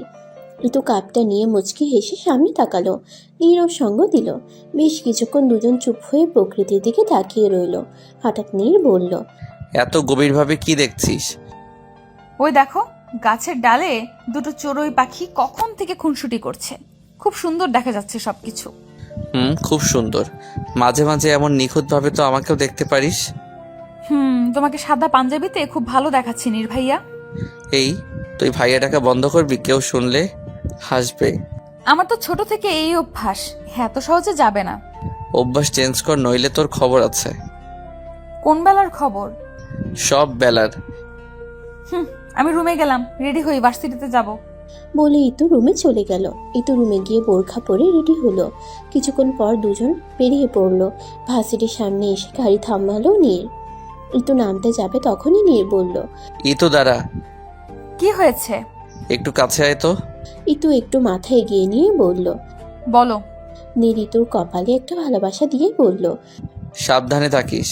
ইতু তাড়াতাড়ি নেমে পড়লো। তারপর বলল, তুমি সাবধানে থেকো। বলেই উল্টো দিকে হাঁটা দিল। নীর মুচকি এসে তাকিয়ে থাকলো যতক্ষণ না ইতু গেট দিয়ে ভেতরে ঢুকলো। ইতু ভেতরে যাওয়ার পর নীর চোখে সানগ্লাস দিয়ে গাড়ি স্টার্ট দিল। নীর নিজের কেবিনে বসে আছে। মেঘ এসে বলল, নীর, দুটো ছেলে ধরা পড়ছে। ওরা আমাদের সব ইনফরমেশন ওদের বসকে পাঠাতো। ওরা মুখ খুলেছে? কে ওদের বস? নীর বসা থেকে উঠে বলল, চল আমিও দেখি কতক্ষণ চুপ থাকে। নীরকে ভিতরে ঢুকতে দেখে একটা অফিসার ওই ছেলেগুলোকে ফিসফিস করে বলল, আগে বলেছিলাম যা যা আছে এখন বলে দে। নীর, স্যার আসলে খবর আছে তোদের, শুনলি না তো? বুক এখন। ছেলেগুলো আতঙ্কিত ভাবে নীরের দিকে তাকালো। ইতু নিজের রুমে বসে বসে ক্লান্ত, তাই উঠে হাঁটতে লাগলো বাড়ির ভিতরে। বৃষ্টি নিচ থেকে উপরে উঠছিল। ইতুকে দেখে বলল, কি করছো ইতু? কিছু না আপু, ভালো লাগছিল না তাই হাঁটছিলাম। গল্প করবা? সরি ইতু, আমার মাথাটা ব্যথা করছে, একটু ঘুমোবো। ও ঠিক আছে, যাও। আচ্ছা, কাকে কোথায়? খালামণি বাহিরে গেছে। ও ঠিক আছে। বৃষ্টি নিজের রুমে গিয়ে মেডিসিন খেয়ে দরজা আটকে ঘুমিয়ে পড়লো। ইতু পুরো বাড়ি হাঁটতে লাগলো। হঠাৎ কর্নারের একটা রুম চোখে পড়লো ইতুর। দরজা খুলে ভিতরে ঢুকলো। অনেক ধুলোবালি রুমে। কয়েকটা কাশি উঠলো ইতুর। রুমের জানালাটা খুললো। রুমের বাহিরে আলো আসলো। আলোতে রুমের ভিতরে জিনিসপত্র দেখা যাচ্ছে। নীরের ছোটবেলার কিছু খেলনা ইতু হাতে নিয়ে এসে উঠলো। হঠাৎ জানালা দিয়ে প্রবল হাওয়া রুমে প্রবেশ করলো। বাতাসের ধাক্কায় রুমের দরজাটা ঠাস করে আটকে গেল। ইতু লাফিয়ে উঠলো, কিন্তু বেশি একটা পাত্তা দিল না। অন্যান্য আসবাবপত্র দেখতে লাগলো। একটা ছোট টাইগার টয় উপরে ছিল। ওটা ধরতে গিয়ে একটা ধুলোবালি দিয়ে ভরা কাপড়টা ইতুর মুখে পড়লো। ইতুর দম আটকে আসতে লাগলো। অনেক কাশি হতে লাগলো। অনেকটা অস্থির হয়ে উঠলো। ইতুর ডাস্ট অ্যালার্জি আছে। ইতুর এখন রুম থেকে বেরিয়ে যাওয়া দরকার, নইলে আরও অবস্থা খারাপ হয়ে যাবে। ইতু দরজার কাছে এসে দরজা খুলতে গেল, কিন্তু দরজা খুললো না। বারবার টানতে লাগলো, কিন্তু দরজা খুললো না। দরজা লক হয়ে গেছে। বারবার ধাক্কাতে লাগলো আর অনেক কষ্টে রাখতে লাগলো। কেউ আছে? বৃষ্টি আপু, কেউ আছে? কেউ আছে? বের করো আমাকে, আমার দম আটকে আসছে। কেউ আছে? নীর ভাইয়া? এক সময় ইতুর চোখ ঝাপসা হয়ে গেল। আস্তে আস্তে চোখ খুলে চোখ বন্ধ করে অনেক কষ্টে বলল, নীর ভাইয়া? নীর ছেলে দুটোর কাছে গিয়ে একটা চেয়ার টেনে বসলো। তারপর একটা হাসি দিয়ে বলল, কি খবর আপনাদের সাহসী গুপ্তচর? আরে রনি স্যারদের খাতির যত্নের জন্য চা কফি আনো। নীরকে খুব ভয়ঙ্কর লাগছে ছেলেগুলোর কাছে। ছেলেগুলো শুকনো ঢোক গিলে একে অন্যের দিকে তাকালো, তারপর পুনরায় নীরের দিকে তাকালো। এবার নীরের মুখ দেখে ওদের কলিজা শুকিয়ে আসলো। নীর রাগে কটমট করতে করতে দাঁতে দাঁত চেপে বলল, সহজভাবে বলবি নাকি অন্য ব্যবস্থা করব? আমাকে যদি এই চেয়ার ছেড়ে উঠতে হয় তোদের জন্য খুব খারাপ হয়ে যাবে। একটা ছেলে কাঁপতে কাঁপতে বলল, আমরা কিছু জানি না স্যার। নীর বিদ্যুতের গতিতে চেয়ার থেকে উঠে চেয়ারটা নিয়ে ওই ছেলেটাকে দিল এক বাড়ি। চেয়ারটা ভেঙে গেল। ছেলেটা ভয়ঙ্কর আর্তনাদ করে নিচে পড়ে ছটফট করতে লাগলো। ওই ছেলেটাকে দেখে পাশের ছেলেটা মরা অবস্থা প্রায়। নীর চোয়াল শক্ত করে রক্ত চক্ষু নিয়ে চেয়ারে বসা ছেলেটার দিকে তাকাতেই ছেলেটা কাঁপতে কাঁপতে বলল। নীর মেঘের দিকে ইশারা করে বাহিরে চলে গেল। নিজের চেয়ারে গিয়ে বসলো। কিছুক্ষণ পর মেঘ এসে বলল, লোকেশন পেয়ে গেছি, আমরা এক্ষুনি বের হব। নীর চিন্তিতভাবে বলল, যত দ্রুত সম্ভব বের করতে হবে আর মেয়েগুলোকে উদ্ধার করতে হবে। যতক্ষণ না পারছি শান্তি পাচ্ছি না। টেনশন করিস না বেশি, দ্রুত মেয়েগুলোকে উদ্ধার করতে পারবো আমরা ইনশাল্লাহ। নীর বাড়ি ফিরছিল। ঘড়ির কাঁটা রাত 10টা অতিক্রম করেছে। হঠাৎ কিছু একটা ভেবে মুচকি হেসে গাড়ির সিটে রাখা লাল শাড়িটার দিকে তাকালো। বাড়ি পৌঁছে গাড়ি পার্ক করে শাড়িটা নিয়ে বাড়ির ভিতরে ঢুকলো। হল রুমে নীরের মা আর বৃষ্টি চুপ হয়ে বসে আছে। কি হয়েছে? নীরের মা কিছু বলল না। বৃষ্টি বলতে চেয়েও থেমে গেল। কারো কোনো শব্দ না পেয়ে নীর রুমের দিকে পা বাড়ালো। দৌড়ে রুমে চলে গেল। শাড়িটা বিছানায় রেখে হেসে বলতে লাগলো, ইতু, এই ইতু, কোথায় তুই ইতু? সারা রুম খুঁজেও কোথাও পেল না। নীর অস্থির হয়ে উঠল। দৌড়ে নিচে গিয়ে নীর বলল, মা, বৃষ্টি, ইতু কোথায়? নীরের মা গম্ভীর কণ্ঠে বলল, কি জানি, ও কি আমাদের কিছু বলার প্রয়োজন মনে করে? মানে? আমি জানি না, বাহির থেকে এসে ইতুকে দেখিনি। মেয়েটা কি বুদ্ধি হবে না? কোথায় গেছে বলে গেলে কি হয়? আর কত রাত হয়েছে এখনো ফিরলো না। মানে কি? কি সব বলছো বৃষ্টি? আমি জানি না নীর ভাইয়া, সন্ধ্যার দিকে দেখেছিলাম। ও বলল ওর ভালো লাগছে না, তাই হাঁটছিল। আমার মাথা ব্যথা করছিল, তাই মেডিসিন খেয়ে ঘুমিয়েছিলাম। উঠে দেখি খালামণি চলে এসেছে, কিন্তু ইতুকে আর দেখিনি। নীরের বুকের ভিতর মোচড় দিয়ে উঠল। অজানা ভয় চেপে বসলো। আর দেরি না করে দৌড়ে গেটের সামনে গিয়ে দারোয়ানকে বলল, মিজান, ইতু কি বাড়ি থেকে বের হয়েছিল? না তো, আপুমনি বাইরে যায় নাই। কেন ভাইয়া? নীর দ্রুত বাড়িতে ঢোকে সিসিটিভিগুলো চেক করতে লাগলো। ফুটেজ দেখে দ্রুত স্টোররুমে গেল। দরজা ধাক্কাতে লাগলো কিন্তু খুলল না। উপর থেকে আওয়াজ পেয়ে নীরের মা, বৃষ্টি আর কতগুলো কাজের লোক উপরে গেল। সেলিনা ছেলের এই অবস্থা দেখে ভয় পেয়ে গেল। তারপর বলল, নীর, কি করছিস বাবা? তোর লেগে যাবে। নীর ধাক্কাতে ধাক্কাতে বলল, ইতু ভিতরে মা। নীর শরীরের বল প্রয়োগ করে জোরে কয়েকটা ধাক্কা দিতেই দরজা খুলে গেল। ইতুকে এমন নিস্তেজ ফ্লোরে পড়ে থাকতে দেখে নীরের দুনিয়া যেন কেঁপে উঠল। ইতু ধীরে ধীরে চোখ খুলল। নীরের মা পাশে বসা, তার কাছে বৃষ্টি দাঁড়ানো। ঘড়িতে প্রায় সময় রাত 2টা। তোমার কেমন লাগছে এখন? ইতু শোয়া থেকে উঠে আধশোয়া হয়ে বসলো। রুমের চারপাশে চোখ বুলিয়ে নীরকে খুঁজতে লাগলো। নীর বারান্দায় দাঁড়িয়ে আছে। নীরের মা বলল, তোকে কে বলেছিল স্টোর রুমে যেতে? সবাইকে চিন্তায় ফেলতে তোর ভালো লাগে, তাই না? সরি কাকি। শরীর কেমন লাগছে এখন? ভালো। আমি খাবার পাঠাচ্ছি, লক্ষ্মী মেয়ের মতো খেয়ে ওষুধ খেয়ে নিবি। ইতু মাথা নিচু করে সম্মতি দিল। নীরের মা রুম থেকে বেরিয়ে পড়লো। বৃষ্টি ইতুর কাছে বসে বলল, সরি ইতু, আমি তোমার সাথে থাকলে এমন কিছু হতো না। না আপু, তোমার কোনো দোষ নেই। আরেকটা কথা, নীর ভাইয়া কিন্তু খুব রেগে আছে। বলে বৃষ্টি উঠে চলে গেল। নীর এখনো বারান্দায় দাঁড়িয়ে আছে, রুমেই আসেনি। এ তো অনেকক্ষণ ধরে অপেক্ষা করছে নীরের, কিন্তু নীরের কোনো আসার নাম নেই। ইতু রেগে তাকালো নীরের দিকে, তারপর ভাবতে লাগলো, এ লোকটা এমন কেন? আমার তো খুব ইচ্ছে করছে ওনাকে জড়িয়ে ধরতে, কিন্তু এ তো আমার কাছেই আসছে না। ইতু বিরক্ত হয়ে উঠে বারান্দায় গিয়ে নীরের পিছনে দাঁড়ালো। কিছুক্ষণ চুপ থেকে ডেকে উঠলো। নীর পেছনে ঘুরে ঠাস করে একটা থাপ্পড় বসিয়ে দিল গালে। ইতু গালে হাত দিয়ে হতভম্ব হয়ে তাকিয়ে রইল। সেকেন্ডে চোখ দিয়ে বৃষ্টিপাত শুরু। মাথা নিচু করে ঠোঁট উল্টে ভ্যা ভ্যা করে কান্না শুরু করে দিল। ইতুর কান্না দেখে নীর আরও রেগে গেল। ইতুর হাত ধরে টেনে দেয়ালের সাথে চেপে ধরে অগ্নি দৃষ্টি নিক্ষেপ করে বলল, খবরদার কান্না করবি না, আমাকে কষ্ট দিতে তোর খুব ভালো লাগে তাই না?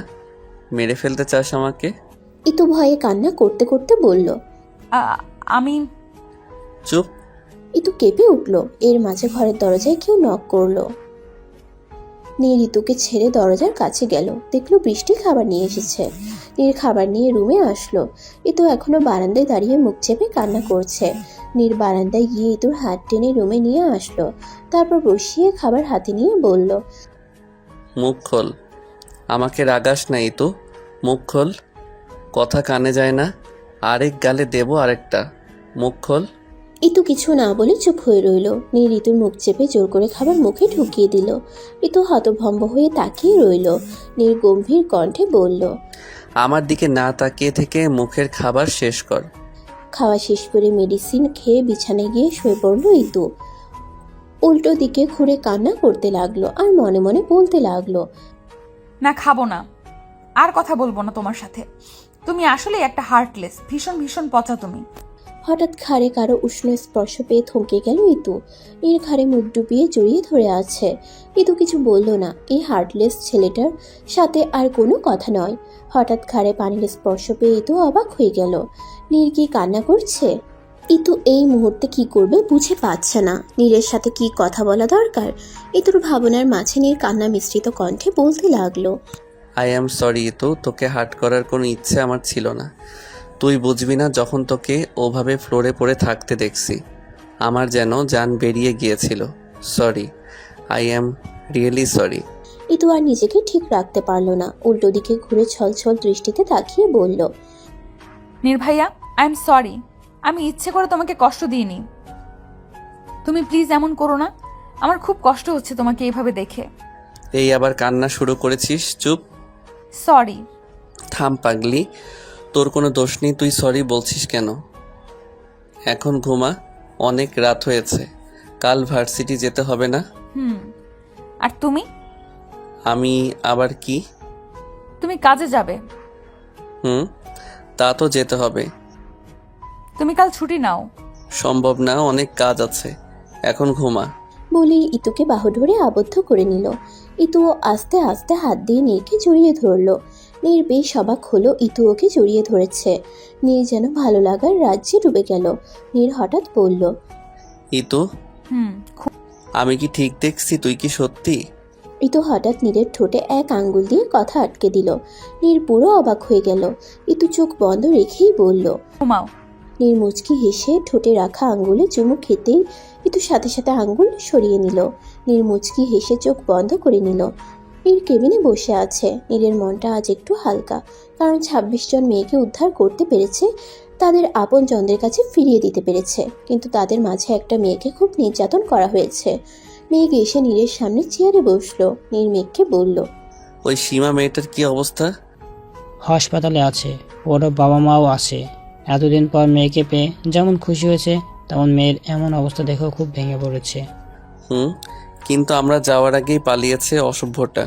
ও এখন আমাদের নাগালের বাহিরে। আরও অনেক মেয়ে আছে যাদের আটকিয়ে রাখা হয়েছে।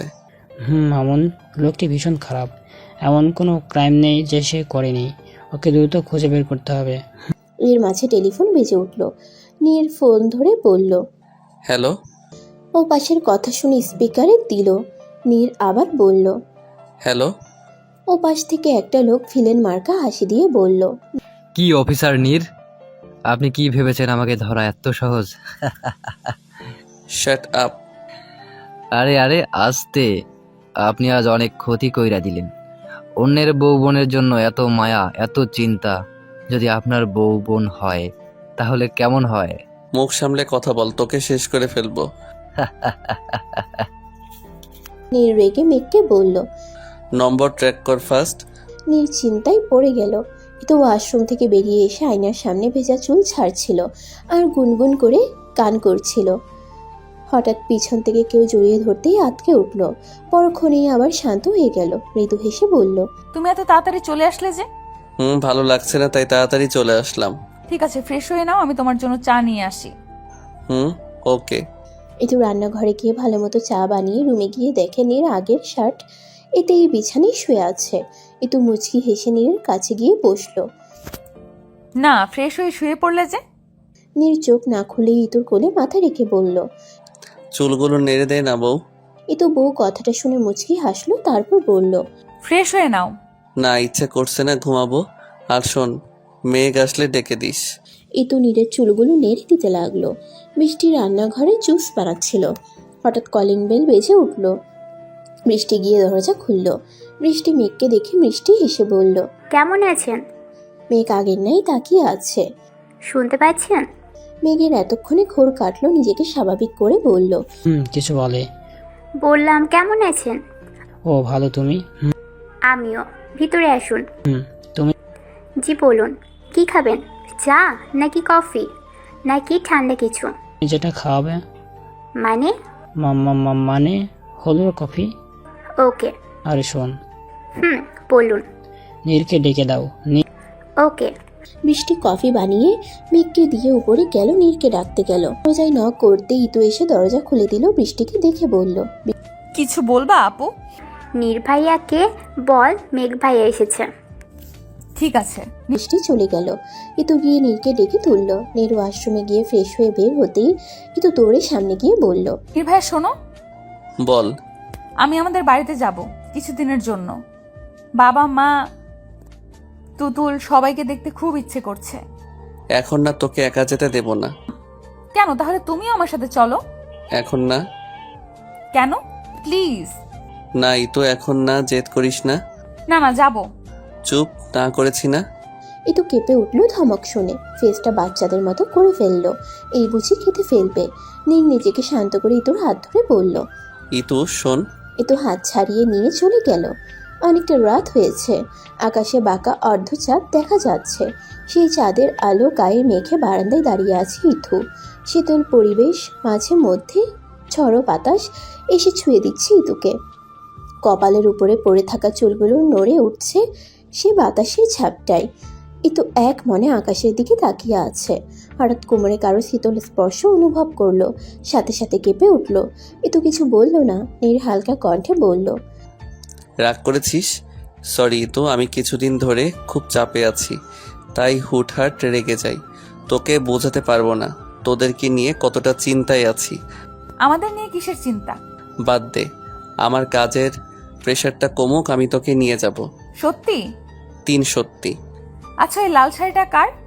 তোর জন্য এনেছিলাম, কিন্তু কত কি হয়ে গেল খেয়ালই ছিল না। সত্যি খুব সুন্দর শাড়ি। একটু শাড়িটা পরে সাজবি, শুধু আমার জন্য। নীর ঘোর লাগা কণ্ঠে বলল। ইতু শিউরে উঠল, লাজুক হেসে মাথা নিচু করে ফেলল। ইতু রুমের ভিতরে গেল, হালকা সেজে নীরকে ডেকে উঠল। নীর ইতুর কাছে গিয়ে দেখলো ইতু শাড়ি অর্ধেক পরে দাঁড়িয়ে আছে। নীর মুচকি হেসে ইতুর কাছ থেকে শাড়ি নিয়ে পরাতে লাগলো আর বলল। শাড়ি পরা কখনো শিখবি না? ইতু ভ্রুকুচকে বলল। কি? এটা কেমন কথা? সবসময় আমি পরিয়ে দেব। তুমি পারো কিভাবে? ইউটিউব আছে না? মেয়েরা পড়ছিল আর তুমি দেখেছো? আরে না না, পুতুলকে পড়াচ্ছিল, ওটা দেখেছি। সত্যি তো? শাড়ি পরানো শেষ করে নীর ইতুকে ভালো মতো পর্যবেক্ষণ করে মুচকি হেসে বলল। অপরূপ, তুই এত সাংঘাতিক দেখতে কেন? আমি মানে? নীর মুচকি হেসে ইতুর মাথায় একটা আস্তে থাপ্পড় দিয়ে বলল। গাধি। বলে নীর আবার বারান্দায় গেল। ইতুও পিছনে গিয়ে নীরের সাথে দাঁড়ালো। বেশ কিছুক্ষণ দুজন চুপ থেকে হঠাৎ ইতু বলল। তুমি কি কোনো কিছু নিয়ে খুব টেনশনে আছো? নীর ইতুর দিকে তাকিয়ে হঠাৎ ইতুর কোমর টেনে কাছে নিয়ে আসলো, তারপর বলল। তোর ইচ্ছের বিরুদ্ধে বিয়ে করেছিলাম, তুই কি এখনো রেগে আছিস? ইতু কিছু বলল না, চুপ হয়ে তাকিয়ে রইল। হঠাৎ হিম বাতাসের ঝাপটা ইতুর উড়ন চড্ডি চুলগুলো এসে মুখে পড়ল। নীর আস্তে আস্তে ইতুর অধরের দিকে অগ্রসর হতে লাগলো। হঠাৎ এমন হওয়ায় ইতু অনেকটা ঘাবড়ে নীরের কাছ থেকে সরে আসলো। নীর নিজের ভুল বুঝতে পেরে মাটির দিকে তাকিয়ে আহত কণ্ঠে বলল। সরি। বলে নীর চলে যেতে নিলে ইতু নীরের হাত ধরে ফেললো। নীর স্তব্ধ হয়ে ইতুর দিকে তাকালো। ইতু হঠাৎ পায়ের আঙ্গুলে ভর দিয়ে নীরের অধরে অধর ছোঁয়ালো। নীর চরম মাত্রায় অবাক হলো। বেশ কিছুক্ষণ পর ইতু সরে এসে নীরের বুকে মুখ লুকালো, তারপর বলে উঠল। আমি তোমাকে ভালোবাসি। কথাটা শুনে নীরের চোখ মুখ আনন্দে উজ্জ্বল হয়ে উঠল। এক রাজ্য প্রশান্তি বিরাজ করতে লাগলো নীরের মর্মদেশে। হঠাৎ চোখ খুলে গেল, নীরের শোয়া থেকে উঠে বসলো। ল্যাম্পটা জ্বালিয়ে দেখলোই তো এক কর্নারে গুটিসুটি হয়ে ঘুমিয়ে আছে। নীর ঘড়ির দিকে তাকালো, দেখলো 4টা বেজে 9 মিনিট। নীর একটা দীর্ঘশ্বাস ছেড়ে ইতুর দিকে তাকালো আর ভাবতে লাগলো, এটা স্বপ্ন ছিল? যদি এটা সত্য হতো। নীর শার্ট পরেছিল, এখনই বের হবে। তখনই ইতু নীরের জন্য কফি নিয়ে আসলো। কফি নীরের সামনে রেখে বোরকা বের করলো। তা দেখে নীর বলল, তুই কি ভার্সিটির জন্য রেডি হচ্ছিস? না, যাওয়া লাগবে না। মানে? যেদিন ইম্পর্টেন্ট ক্লাস থাকবে শুধু সেদিন যাবি। আর এমনি হিনার কাছ থেকে নোট নিয়ে নিস, আমি ওকে বলে দেব, ও বাড়ি এসে তোকে দিয়ে যাবে। এসব কি বলছো? তুমি আমার ভার্সিটি যাওয়া বন্ধ করে দিচ্ছ? বন্ধ করছি না, শুধু যেদিন ইম্পর্টেন্ট ক্লাস থাকবে শুধু সেদিন যাবি। না। ইতু, আমি তোর সাথে কোনো তর্ক করতে চাই না, আমি যা বলেছি তাই হবে। পেয়েছোটা কি তুমি? তুমিই তো বলেছিলে আমার জীবন আগে যেমন ছিল এখনো তা আছে, তাহলে তুমি আমাকে এত বাধা দিচ্ছ কেন? লিসেন ইতু, আমি বাধা দিচ্ছি না, কিন্তু আমি যতদিন না বলছি তুই বাড়ির বাইরে এক পাও রাখবি না। না। নীর রেগে ইতুর হাতের বাহু চেপে ধরে কড়া কণ্ঠে বলল, আমি যখন না করেছি তোকে শুনতেই হবে। ইতু করুণ মুখে নীরের দিকে তাকালো। এই কি সেই নির্ভাইয়া? না, উনি আমার সেই নির্ভাইয়া হতেই পারে না। ইতুর চোখের কোণে পানি দেখে নীর ইতুকে ছেড়ে দিয়ে চলে গেল। নীর গম্ভীর ভাব নিয়ে নিজের কেবিনে বসে আছে। মেঘ এসে বলল। নীর মুখ তুলে তাকালো, তারপর বলল, কি হয়েছে? মেঘ একটা দীর্ঘশ্বাস ছেড়ে বলল, এই মেয়েটা সীমা, ও মারা গেছে। নীর সব সুস্থ হয়ে রইল। মেঘ আবারও বলল, মেয়েটার বাবা এসেছে, তোর সাথে দেখা করতে চাই। আসতে দে। মেঘ লোকটাকে আসতে বলে মেয়েটার বাবার মুখ দেখে নীরের বুকে চিনচিনে ব্যথা করতে লাগলো। সন্তানহারা বাবার কি করুণ অবস্থা। নীর একটা দীর্ঘশ্বাস ছেড়ে বলল, জি বলুন। মেয়েটার বাবা নিজেকে অনেক কষ্টে সামলে ভাঙা কণ্ঠে বলল, আমার মেয়েটার কি দোষ ছিল স্যার? কেন আমার মেয়েটার সাথে এমন হলো? ও খুব ভালো মেয়ে ছিল আর খুব ছোট ছিল। আমার পরীর মতো মেয়েটার সাথে এমন কেন করলো? ওর অনেক স্বপ্ন ছিল, ডাক্তার হয়ে গরিবদেরকে ফ্রিতে চিকিৎসা করবে, অসহায় মানুষদের সাহায্য করবে, কিন্তু ওই মানুষগুলো আমার মেয়েটাকে। বলতে গিয়ে মেয়েটার বাবা কান্নায় ভেঙে পড়ল। আবার নিজেকে সামলে বলল, আমি এর বিচার চাই, ওই অমানুষগুলোর শাস্তি চাই, নইলে আমার মতো আরও অনেক বাবার বুক খালি হয়ে যাবে। আমি অপরাধীগুলোর শাস্তি চাই। বলে লোকটা আবার কান্নায় ভেঙে পড়ল। নীরের চোখ লাল হয়ে গেল। লোকটার দিকে পানির গ্লাস এগিয়ে দিল। লোকটার হাতের উপর হাত রেখে ভরসা দিয়ে বলল, আমরা আমাদের সর্বোচ্চ চেষ্টা করছি, যতক্ষণ না ওদের শাস্তি দিতে পারছি আমরাও থামবো না। আপনারা অবশ্যই ন্যায় বিচার পাবেন। গোধূলির লগ্ন, বাতাসের তীব্রতা আজ একটু বেশি, কিন্তু তাতে ইতুর কোনো ভাবান্তর নেই। সে ছাদে দাঁড়িয়ে আছে আর তীব্র বাতাস এসে ছুঁয়ে দিচ্ছে ইতুকে। হঠাৎ পিছন থেকে বৃষ্টি বলল, ইতু কি করছো? চলো রুমে চলো। ইতু কিছু বলল না, বৃষ্টির সাথে রুমে চলে গেল। বৃষ্টি নিচে গিয়ে চা বানিয়ে নিয়ে আসলো। ইতুকে 1 কাপ এগিয়ে দিয়ে বলল, ইতু, তোমার কি মন খারাপ? না আপু। নির্ভাইয়ার সাথে ঝগড়া হয়েছে? হঠাৎ এই কথা? না, আসলে এটা তোমাদের নিজস্ব ব্যাপার, তবু তোমাদের বিহেভিয়ার এতেই তাই প্রকাশ পাচ্ছে। আসলে বলতে না পারলে বলো না, আমি জোর করব না, কিন্তু নির্ভাইয়া কিন্তু তোমাকে খুব ভালোবাসে। আর এইসব ছোটোখাটো ঝগড়া সবারই হয়, কিন্তু এসব ছেড়ে ফেলাই ভালো। হয়তো নির্ভাইয়ার কোনো কাজে তোমার খারাপ লেগেছে, কিন্তু এসব ভুলে গিয়ে সামনে আগানো উচিত। নীর বাড়ি ফিরে ফ্রেশ হয়ে নিল। কিন্তু কিছুদিন ধরে কেমন চুপচাপ হয়ে আছে। না ছাড়া কোনো কথাই বলে না নীরের সাথে। নীরের একটুও ভালো লাগে না, সবকিছু এলোমেলো লাগে। নীর ইতুকে এমন মেনে নিতে পারছে না। নীর ধীর পায়ে ইতুর পাশে গিয়ে দাঁড়ালো। বেশ কিছুক্ষণ চুপ থাকার পর নীর বলল, রাতে খেয়েছিস? আজ পড়তে বসেছিলি, হিনা এসেছিল। নীর পিছন ফিরে চলে যেতে নিয়েও আবার ইতুর কাছে এসে ইতুর কোমর জড়িয়ে ধরে নিজের কাছে নিয়ে অসহায় দৃষ্টিতে তাকিয়ে আহত কণ্ঠে বলল, খানিক ভুল করেছি বলে দূরে চলে যেতে হবে, তাহলে যে এত ভালোবাসি তার জন্য আরো কাছে আসা যায় না। নীরের মাঝে থমকে গেল ইতু। নীরের অনুভূতি স্পষ্ট জানান দিচ্ছে ইতুকে যে নীর কতটা ভালোবাসে। ইতু কোনো সারা শব্দ না পেয়ে নীর আস্তে করে ছেড়ে দেয় ইতুকে। ইতুকে ছেড়ে দিয়ে নীর ভিতরে চলে যায়। ইতু কিছুক্ষণ চুপ করে রইল। হঠাৎ গাড়ি স্টার্টের আওয়াজ পেয়ে বারান্দা দিয়ে নিচে তাকালো, দেখলো নীর গাড়ি নিয়ে বেরিয়ে পড়েছে। ইতু অবাক হয়ে তাকিয়ে রইল, এত রাতে কোথায় যাচ্ছে। রাজ্যের দুশ্চিন্তা হানা দিল ইতুর মস্তিষ্কে। সারাদিন নীর বাড়ি ফিরেনি। ওই যে রাতে বের হলো তারপর থেকে কথাও হয়নি। ইতু সারাদিন চিন্তায় ছিল। ঘড়িতে এখন সময় রাত 12টা ছুঁই ছুঁই। ইতু সোফায় বসে আছে, তখনই দরজা দিয়ে নীর ভিতরে ঢুকলো। নীরকে দেখে ইতু মনে হয় প্রাণ ফিরে পেল। এক সেকেন্ডও না ভেবে নীরকে জড়িয়ে ধরে হাওমাও করে কান্না করে দিল। নীর অবাক হয়ে গেল, নিজেকে স্বাভাবিক করে 2 হাত দিয়ে জড়িয়ে ধরলো ইতুকে। সান্ত্বনা দিতে দিতে বলল, আরে কি হয়েছে, কান্না করছিস কেন? আরে বলবি তো। কাল রাত থেকে কোথায় ছিলে? একটা কল করলে কি হতো? নীর বুঝতে পারলো ইতু খুব চিন্তায় ছিল সারাদিন। আসলে অনেক ব্যস্ত ছিলাম, তাই কল করতে পারিনি। ইতু নীরের দিকে তাকিয়ে দেখলো নীরকে আসলেই খুব ক্লান্ত দেখাচ্ছে। ইতু নীরকে বলল, ঠিক আছে, তুমি ফ্রেশ হয়ে নাও। বলে ইতু বেরিয়ে পড়ল। নীর ইতুর দিকে তাকিয়ে আনমনে হেসে উঠল। ইতু নীরের জন্য কফি বানিয়ে রুমে এলো। তখনই নীর ওয়াশরুম থেকে বের হলো। নীরকে স্নিগ্ধ দেখাচ্ছে। ইতু হৃদয় জুড়িয়ে গেল। এই মানুষটার জন্যই তো ইতু অস্থির হয়ে থাকে। এই মানুষটাকে দেখলেই তো ইতুর ঠোঁটে হাসি ফুটে। ইতুকে এভাবে তাকিয়ে থাকতে দেখে নীর ভ্রুকুচকে বলল, কি রে, কি দেখছিস এত? ইতু নীরকে কফি এগিয়ে দিল। নীর কফি নিয়ে গিয়ে বিছানায় বসলো। তারপর টাওয়াল ইতুকে দিয়ে বলল, আমার চুল মুছে দে তো। ইতু বিছানায় বসে নীরের পিছনে গিয়ে যত্ন সহকারে নীরের চুল মুছে দিতে লাগলো। নীর মুচকি হেসে কফি মুখে দিয়ে বলল, আজ পড়তে বসেছিলি? হুম। ভালো। তুমি খেয়েছো? বাইরে গিয়েছি। তুই? অল্প খেয়েছি। অল্প কেন? তোমার দোষ, তোমার চিন্তায় সারা দিন আমার যা তা কেটেছে। সরি, অনেক চাপে ছিলাম। একটা সত্যি কথা বলবো? বল। তুমি কি নিয়ে এত চিন্তায় আছো? আমাকেও কোথাও যেতে দাও না। আসলে এই কেসটা নিয়ে চিন্তায় আছি, এই আর কি। কিন্তু আমার একটা কথা রাখবি? বলো না। আমি না বলা পর্যন্ত বাড়ি থেকে বের হবি না। কিন্তু কেন? প্লিজ প্রশ্ন করিস না, পরে তোকে বলবো। ওকে। নীর আবার কফিতে চুমুক দিল। এ তো অনেকটা কাচুমাচু হয়ে বলল, নীর ভাইয়া, একটা কথা ছিল। বল। আমি তোমাকে ভালোবাসি। নিজেকে স্বাভাবিক করে ইতুর দিকে অবাক চোখে তাকালো।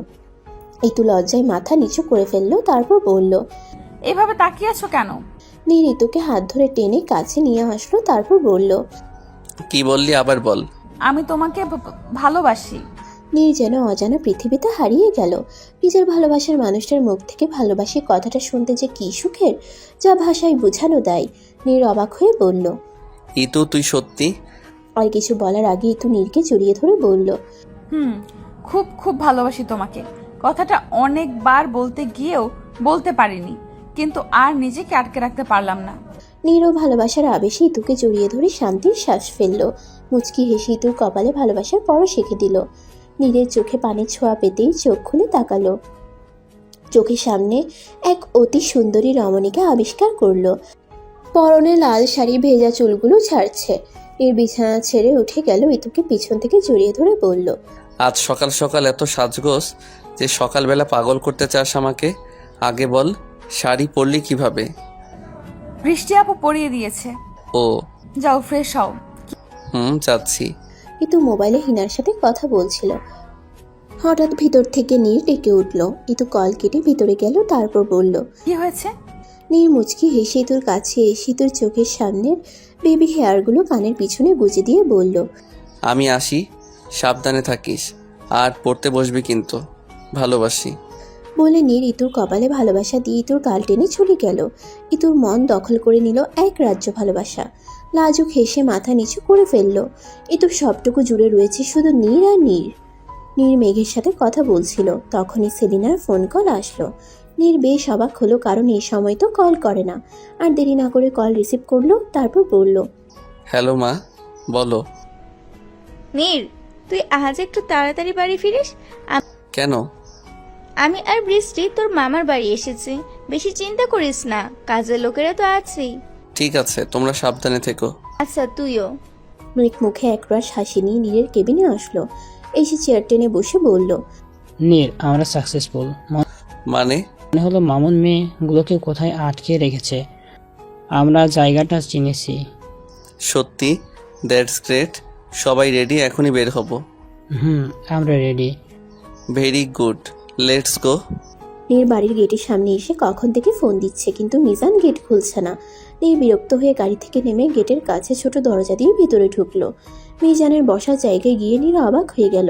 মিজানের হাত পা মুখ বাঁধা, মিজানের কপাল দিয়ে রক্তপাত হচ্ছে। নীর দ্রুত গিয়ে বাঁধন খুলে দিল, তারপর অস্থির হয়ে বলল, মিজান, এই মিজান, তোর এই অবস্থা কে করলো? নির্ভয়া আপুমনি। বলেই মিজান কান্না শুরু করে দিল। নীরের বুকের ভিতর মোচড় দিয়ে উঠল, দৌড়ে বাড়ির ভিতরে ঢুকলো। চারপাশের অবস্থা একদম এলোমেলো। বাঁদিকে চোখ পড়তেই দেখলো কাচের খালা সেন্সলেস হয়ে ফ্লোরে পড়ে আছে। নীর দৌড়ে রুমে গিয়ে চারপাশ খুঁজতে লাগলো আর ডাকতে লাগলো, ইতু, ইতু কোথায়? তুই ইতু? রুমে কেউ নেই, পুরো রুম এলোমেলো।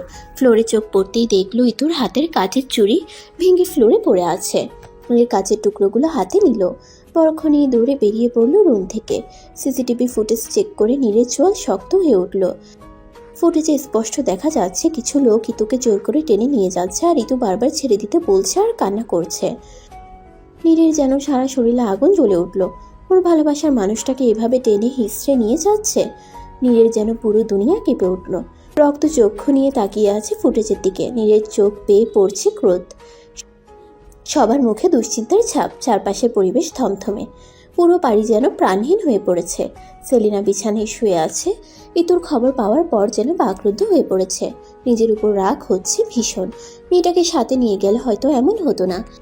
বৃষ্টি সেলিনার সামনে বসে বলল, খালামণি, কিছু খেয়ে নাও, তোমার শরীর খারাপ করবে। কি হয়ে গেল এসব? মেয়েটা কোথায় আছে, কোন হালে আছে আল্লাহ ভালো জানে। তুমি চিন্তা করো না, নির্ভাইয়া দ্রুতই খুঁজে বের করবে ইতুকে। আমার ছেলেটা একদম ভেঙে পড়েছে, কাল থেকে কিচ্ছু খায়নি। মেয়েটাকে আমাদের সাথে নিয়ে গেলে আর এমন কিছুই হতো না। খালামণি প্লিজ দুশ্চিন্তা করো না, ইতু ঠিক আছে। ইতুর চোখ খোলার পর নিজেকে একটা রুমে আবিষ্কার করলো। চারপাশে আরো অনেক মেয়ে। ইতু এক ঢোক গিলে চারপাশ ভালো মতো তাকালো। নিজের হাত নাড়াতে গিয়ে দেখলো হাত পা বাঁধা। সবগুলো মেয়ের এক অবস্থা। ইতু পাশের একটা মেয়েকে বলল, আপু, এটা কোন জায়গা আর আপনাদের এই অবস্থা কেন? তোমাকে আজকে নিয়ে এসেছে? মানে? আমাদের অনেক দিন ধরে আটকে রেখেছে, আমাদের বাইরে পাচার করে দেবে। কি মেয়ে? এই জীবন থেকে কি কখনো বের হতে পারবো না? ইতু বাকরুদ্ধ হয়ে পড়লো। এসব কি শুনছে? কান যেন বিশ্বাসই করতে পারছে না। ইতু মনে মনে বলতে লাগলো, নির্ভাইয়া তুমি কোথায়? ভেবে ইতু কান্না করে দিল। হঠাৎ রুমের দরজা খুলে কয়েকটা ছেলে ভিতরে ঢুকলো। সবার হাতে ইনজেকশন। এক একটা মেয়ের কাছে এসে ইনজেকশন পুশ করছে। মেয়েগুলো চিৎকার করে কান্না করছে। আস্তে আস্তে নিস্তেজ হয়ে পড়ছে মেয়েগুলো। ইতু শুকনো একটা ঢোক গিলে সামনে তাকালো। আস্তে আস্তে ছেলেগুলো যত ইতুর কাছে আসছে, ইতুর যেন ভয়ে জান বেরিয়ে যাচ্ছে। একটা ছেলে ইতুর কাছে এগিয়ে এসে ইতুর হাতের বাহুতে ইনজেকশন পুশ করলো। যন্ত্রণায় ইতুর চোখ খিচে ফেললো। আস্তে আস্তে ইতুর শরীর নিস্তেজ হয়ে পড়ছে। ইতুর চোখের সামনে সবকিছু ঝাপসা ঝাপসা লাগছে। ঋতু হালকা কণ্ঠে বলে উঠল, নির্ভাইয়া কোথায় তুমি? পুরো রুম ছেলেটার আর্তনাতে কেঁপে উঠছে, কিন্তু এতে নীরের বিন্দু মাত্রও মায়া হচ্ছে না। ছেলেটা গোঙাতে লাগলো। নীর ছেলেটার মাথার চুল ধরে মুখ তুলল। নীর অগ্নি দৃষ্টি নিক্ষেপ করে তেজি কণ্ঠে বলল, মেয়েগুলোকে কোথায় আটকে রেখেছে উত্তর দে। বলেই নীর হুঙ্কার দিয়ে আবার ইলো পাথারি আঘাত করতে লাগলো। মেয়েকে এসে নীরের হাত আটকে বলল, নীর, ছেলেটা মারা যাবে, শান্ত হ তুই। কিভাবে শান্ত হব? আমার ইতো কষ্টে আছে। এই রাস্কেলগুলোকে তো আমি শেষ করে ফেলবো। বলেই নীর ছেলেটার দিকে তাকিয়ে বলল, রনি, ওর হাতের নখ কুটিয়ে ফেলো একটা একটা করে। রনি নীরের কথা মতো একটা হাতের আঙ্গুলের নখ উঠিয়ে ফেললো। ছেলেটা আর্তনাদ করে উঠল। নীর ছেলেটার দিকে তাকিয়ে বলল, এখনো চুপ থাকবি? এত অনুগত তুই? হয়তো মামুন তোকে অনেক টাকা দিয়েছে, কিন্তু তুই তো আর বাঁচবি না। এত টাকা দিয়ে কি করবি? যদি বলে দিস তাহলে বাঁচবি। রনি, তোমার কাজ করো। রনি ছেলেটার আরেকটা হাতের আঙ্গুল ধরতেই ছেলেটা অস্থির অবস্থায় বলল, বলছি স্যার, বলছি। শুরু করো। ওখানে মোট 400-এর বেশি মেয়ে বন্দি। আজই বিকেলের দিকে তাদের পাচার করা হবে। জাহাজে করে সমুদ্র দিয়ে পার হবে। দ্রুত লোকেশন বলো। আকাশের অবস্থা ভীষণ খারাপ। হালকা ঝড়ো বাতাস বইছে। সমুদ্রের পানি এলোমেলোভাবে স্রোত তুলছে। এই পানির উপর ভাসছে এক জাহাজ। জাহাজের কয়েকটা রুমে অনেক মেয়ে বন্দি, সবার চোখে পানি চকচক করছে। কারো বুঝতে বাকি নেই তাদের জীবনের কালো অধ্যায়ের সূত্রপাত শুরু হয়ে গেছে। ইতু হালকা চোখ খুললো, অনেক মেয়েই এখনো অজ্ঞান। ইতু চারপাশে চোখ বুলালো। হঠাৎ দরজা খুলে একটা লোক প্রবেশ করলো। লোকটা সবার দিকে তাকিয়ে পৈশাচিক হাসি দিয়ে বলল, বাহ, আসমানের পরি তো সব আমার কপালে। অনেক আয় হবে তোমাদের দিয়ে পরীরা। ছেলেটা ইতুর দিকে তাকিয়ে ধীর পায়ে ইতুর কাছে এসে এক হাঁটু ভেঙে বসলো। তারপর এক পৈশাচিক হাসি দিয়ে বলল, মিসেস নীর, একজন সম্মানিত অফিসারের ওয়াইফ আপনি, এটাই আপনার দোষ। আপনার হাজব্যান্ড প্রচুর ঝামেলা করেছে আমার সাথে, অনেক লস করিয়ে দিয়েছে। আমারও তো প্রতিশোধ নেওয়ার ছিল, ওনারও লস করিয়ে দিলাম আপনাকে নিয়ে এসে। আপনার হাজব্যান্ড নীর আপনাকে প্রচুর ভালোবাসে, তাই তো ওনার দুর্বল জায়গায় আঘাত করলাম। বেচারার হাল একদম বেহাল। কিন্তু আপনি এতটা মোহনীয় দেখতে, বাহ অপরূপ। আপনাকে বিক্রি করলে অনেক আয় হবে। আপনার হাজব্যান্ড আর আপনাকে বাঁচাতে পারবে না। বেচারা এত মেয়েকে বাঁচালো, কিন্তু আফসোস নিজের ওয়াইফে রক্ষা করতে পারলো না। বলেই লোকটা হাসতে হাসতে বেরিয়ে পড়ল। ইতুর প্রচুর ঘৃণা হচ্ছে, মানুষ এতটাও জঘন্য হয়? ইতু চোখ বন্ধ করে নীরকে ভাবতে লাগলো, হয়তো আর কোনো দিনই দেখা হবে না, কোনো দিনই নীরকে ভালোবাসতে পারবে না। হঠাৎ জাহাজ খুব জোরে ধাক্কা খেলো, সবগুলো মেয়ে ভয়ে চিৎকার করে উঠল। বাহিরে হয়তো কিছু হচ্ছে। হঠাৎ দরজা খুলে কয়েকজন লোক কান হাতে ঢুকে পড়লো। তারপর নীর ঢুকলো। ইতু মনে হয় জান ফিরে পেল। নীর সবার দিকে তাকিয়ে ডান দিকে তাকাতেই ইতুকে দেখলো। নীর দ্রুত গিয়ে হাত পায়ের বাঁধন খুলে পাগলের মতো পুরো মুখে চুমু খেতে লাগলো। নীরের জান যেন ফিরে পেল। আশেপাশের মানুষ আছে তা যেন ভুলেই গেছে নীর। ইতু নীরকে শক্ত করে জড়িয়ে ধরে হাউমাউ করে কান্না করে দিল। নীর হেসে বলল, কাঁদছিস কেন পাগলি? আমি চলে এসেছি তো, আমি থাকতে তোর কিছু হতে দেব না। মেঘও মনে শান্তি পেল, মুচকি হেসে সবার উদ্দেশ্যে বলল, তোমরা সবাই এখন বিপদমুক্ত। আমরা তোমাদের উদ্ধার করতে এসেছি। তোমরা তোমাদের বাড়িতে ফিরে যেতে পারবে। সবগুলো মেয়েকে মুখে হাসি ফোটালো। মামুন, মেয়েটাকে ছেড়ে দে, নয়তো তোর জন্য ভালো হবে না। মামুন পাগলের মতো হেসে বলল, আমি জানি আমার আর রক্ষা নেই, কিন্তু অফিসার অনেক ক্ষতি করেছেন আমার। আপনার ক্ষতি না করে শান্তি পাবো না। এখন এইসব ভাবছিস কোন সাহসে? মেয়েটাকে ছেড়ে দে। সমুদ্রের মাঝে তোর পালাবার কোনো পথ নেই। বাদিকে কয়েকটা মেয়ের সাথে ইতু দাঁড়িয়েছিল। মামুন হঠাৎ পৈশাচিক হেসে বিদ্যুতের মতো ইতুর কাছে গিয়ে ওর হাত টান দিয়ে সমুদ্রে ফেলে দিল। সবাই হতভম্ব হয়ে গেল। নীর যেন বিশ্বাসই করতে পারছে না।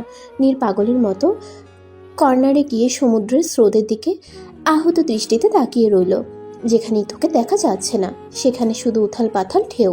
মামুনকে এর মাঝে কয়েকজন ধরে ফেলেছে। নীরের হাবভাব বেশি ভালো লাগছে না। নীর পানিতে লাফ দেওয়ার আগে মেঘ নীরকে ধরে ফেলল। নীর মেঘের দিকে ভেজা চোখে তাকালো, অস্থির হয়ে বলল, মেঘ, আমার ইতু সমুদ্রে পড়ে গেছে। ও সাঁতার জানে না, অনেক ভয় পায় পানি। আমাকে ছাড়, ওকে নিয়ে আসতে হবে তো। মেঘ চোখ বন্ধ করে ফেললো। আর সহ্য হচ্ছে না নীরের মতো শক্ত একটা ছেলের এই অবস্থা। আলো ডুবে গেছে আধারের মাঝে। পাখিরা যেন মধুর সুরে গান গাওয়া ভুলে গেছে। নীর নীরব দৃষ্টিতে তাকিয়ে রইল সমুদ্রের দিকে। এই সমুদ্রে নিজের ভালোবাসা হারিয়ে ফেললো নীর। হঠাৎ নীর ডান দিকে তাকাতেই দেখলো শাহিন সাহেব দাঁড়িয়ে আছে। নীর উঠে দাঁড়ালো, ধীর পায়ে শাহিন সাহেবের সামনে গিয়ে মাথা নিচু করে দাঁড়ালো। শাহিন সাহেব হঠাৎ নীরকে জড়িয়ে ধরে কান্না করে দিল আর বলতে লাগলো, নীর, আমার মেয়েটাকে ফিরিয়ে আনো। আমার মেয়েটা একা থাকতে খুব ভয় পায়। বলে শাহিন সাহেব কান্নায় ভেঙে পড়ল। এলোমেলো ভাবে পা ফেলে রুমে ঢুকলো নীর। নিজেকে বড্ড অসহায় লাগছে। এতটা অসহায় নিজেকে কখনোই মনে হয়নি নীরের। প্রকৃতি বড্ড নিষ্ঠুর। রুমের চারপাশে ছড়িয়ে ছিটিয়ে রয়েছে ইতু স্মৃতি। এই বুঝি কানের কাছে এসে বলল, নীর ভাইয়া। নীরের চোখ বারান্দায় পড়তেই দেখলো ইতু দাঁড়িয়ে আছে। নীরের ঠোঁটে এক চিলতে হাসি ফুটে উঠল। ইতুর পিছনে গিয়ে হেসে বলল, ইতু, তুই এসেছিস? বলে চোখের পানি মুছে ঠোঁটে হাসি নিয়ে বলল, আমি জানতাম তুই আসবি। নীর ইতুর কাঁধে হাত রাখতে ইতু হাওয়ায় মিলিয়ে গেল। নীর হাঁটু ভেঙে বসে পড়লো, আত্মনাদ করে উঠল। নীরের আত্মনাদে যেন বাড়ির প্রতিটা জায়গা কেঁপে উঠল। হঠাৎ চোখ খুলে গেল নীরের। শরীর ঘেমে একাকার, গলা শুকিয়ে কাঠ হয়ে গেছে। ঘড়ির দিকে তাকিয়ে দেখলো মাঝরাত 3টে বাজে। পাশে তাকিয়ে দেখলো ইতু ছোট বাচ্চাদের মতো ঘুমিয়ে আছে। নীর শান্তির নিঃশ্বাস ফেললো। নিজেই নিজেকে বলতে লাগলো, উফ, এতক্ষণ স্বপ্ন দেখছিলাম। মামুন তো জেলে, কি ভয়ঙ্কর দুঃস্বপ্ন দেখলাম। নীর ইতুর কাছে গিয়ে ইতুকে শক্ত করে জড়িয়ে ধরলো। ইতুর ঘুমন্ত মুখের দিকে তাকিয়ে বলতে লাগলো, তোকে ছাড়া আমার থাকা সম্ভব না। ইতু, জীবনের ভালো খারাপ সব সময় আমার তোকে চাই, খুব খুব ভালোবাসি। বলে ইতুর কপালে ভালোবাসা দিয়ে দিল। অনেক সময় ধরে শুয়ে থেকেও নীরের চোখে ঘুম আসলো না, তাই আস্তে করে উঠে বারান্দায় চলে গেল। আকাশের দিকে আপন মনে তাকিয়ে রইল। হঠাৎ পিছন থেকে কেউ তাকে জড়িয়ে ধরলো। নীরের বুঝতে বাকি রইল না কে। নীরের ঠোঁট প্রসারিত হলো, ইতুর হাতের উপর হাত রেখে বলল, কখন উঠলি? মাত্র হঠাৎ চোখ খুলে গেল। একটা খুব সুন্দর স্বপ্ন দেখেছি।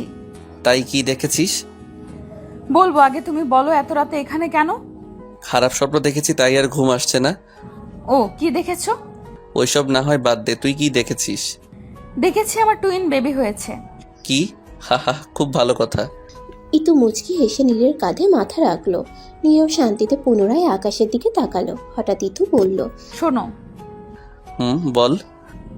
তুমি আমাকে তুমি করে বলবা, নইলে আমাদের ছেলেমেয়েরা কি ভাববে? ওকে, তাহলে তোকেও ভাইয়া বলা বন্ধ করতে হবে, নইলে আমার বাচ্চারা আমাকে মামু ডাকবে।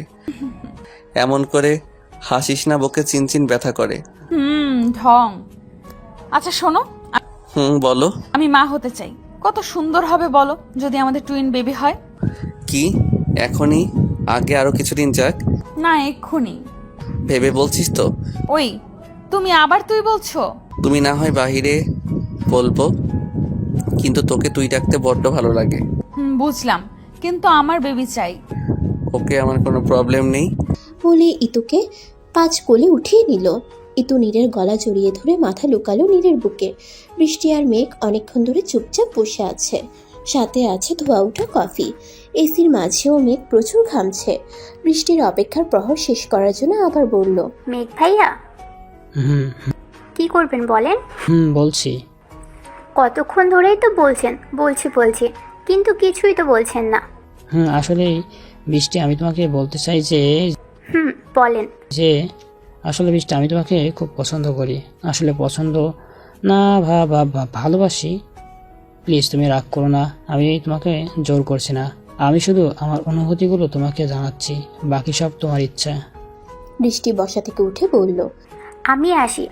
মেঘ মুখটা বাচ্চাদের মতো ছোট করে মাথা নিচু করে ফেলল। বৃষ্টি একটু পিছনে ঘুরে দেখলো মেঘ বেখেয়ালি হয়ে কফির দিকে তাকিয়ে আছে। মেঘের মুখ দেখে বৃষ্টি মৃদু হেসে চলে গেল। ফুল দিয়ে মোড়ানো বিছানায় বসে আছে বৃষ্টি। হঠাৎ দরজা খোলার আওয়াজে গুটিসুটি হয়ে বসলো। মেঘ এসে আস্তে করে বসলো, তারপর বলল, বৃষ্টি, থ্যাংক ইউ সো মাচ আমার জীবনে আসার জন্য। তুমি আমাকে একবার ভালোবাসে বিশ্বাস করতে পারো, কখনোই কষ্ট দেবো না, প্রমিস। একটা সুযোগ দেবে আমাকে? বৃষ্টি মুচকি হেসে মেঘের দিকে তাকালো। মেঘ বৃষ্টির চোখের সামনে পড়া চুলগুলো আলতো করে সরিয়ে দিল। বৃষ্টি খানিকটা ভরকে গেল। মেঘ মুচকি হেসে বলল, আজ খুব সুন্দর চাঁদ উঠেছে, চাঁদ দেখার সঙ্গী হবে বলে মেঘ বৃষ্টির দিকে হাত বাড়িয়ে দিল। বৃষ্টি আস্তে আস্তে করে মেঘের হাতে হাত রাখলো। দুজনে একসাথে বারান্দায় গিয়ে চন্দ্রবিলাস করতে লাগলো। বৃষ্টি চাঁদ দেখতে দেখতে হঠাৎ মেঘের দিকে তাকালো। মেঘের দৃষ্টি বৃষ্টির দিকে। বৃষ্টির লাজুক ভঙ্গিতে বলল, ওভাবে কি দেখছেন? মেঘ হঠাৎ বৃষ্টির হাত ধরে ভালোবাসার আবেশে বলল, বৃষ্টি, ভালোবাসবি আমাকে? বৃষ্টি কিছু বলল না, মাথা নিচু করে লাজুক হেসে মেঘকে জড়িয়ে ধরল। মেঘ প্রথমে অবাক হলেও নিজেকে স্বাভাবিক করে মুখে হাসি নিয়ে আগলে ধরল বৃষ্টিকে। এক রমণী বৃষ্টি বিলাসে মাতোয়ারা হয়ে আছে। চারপাশে সব ভুলে আনন্দে বৃষ্টির শুভ্র বিন্দুর মতো চকচক করছে। বৃষ্টির বিন্দুরা যখন আলতো করে ছুঁয়ে দেয় চোখে মুখে, তখন তার মর্মদেশ ছেয়ে যায় এক রাস প্রশান্তি, মোহনীয় এক হাসি বিরাজ করে তার অধরে। নীর অনেকক্ষণ ধরে দেখে চলেছে ইতুর পাগলামো। নীর পেছন থেকে জড়িয়ে ধরে বলল, আমি ভাবছি তুই বেবি সামলাবি কিভাবে? কেন? তুই তো নিজে একটা বেবি। আগে নয় মহাশয়, আমি আমার বেবি সামলাতে পারবো। এই দেখো, আমি আমার পেট ভিজতে দেইনি। ইতুর কথা শুনে নীর নিজের হাসি অনেক কষ্টে আটকালো। তারপর ইতুর গালে একটা ভালোবাসা দিয়ে বলল, খুব ভালোবাসি পাগলি তোকে আর আমাদের বেবিটাকে। ইতু মুচকি হেসে নীরের বাহুডোরে আবদ্ধ হয়ে বলল, আমিও ভীষণ ভীষণ ভালোবাসি।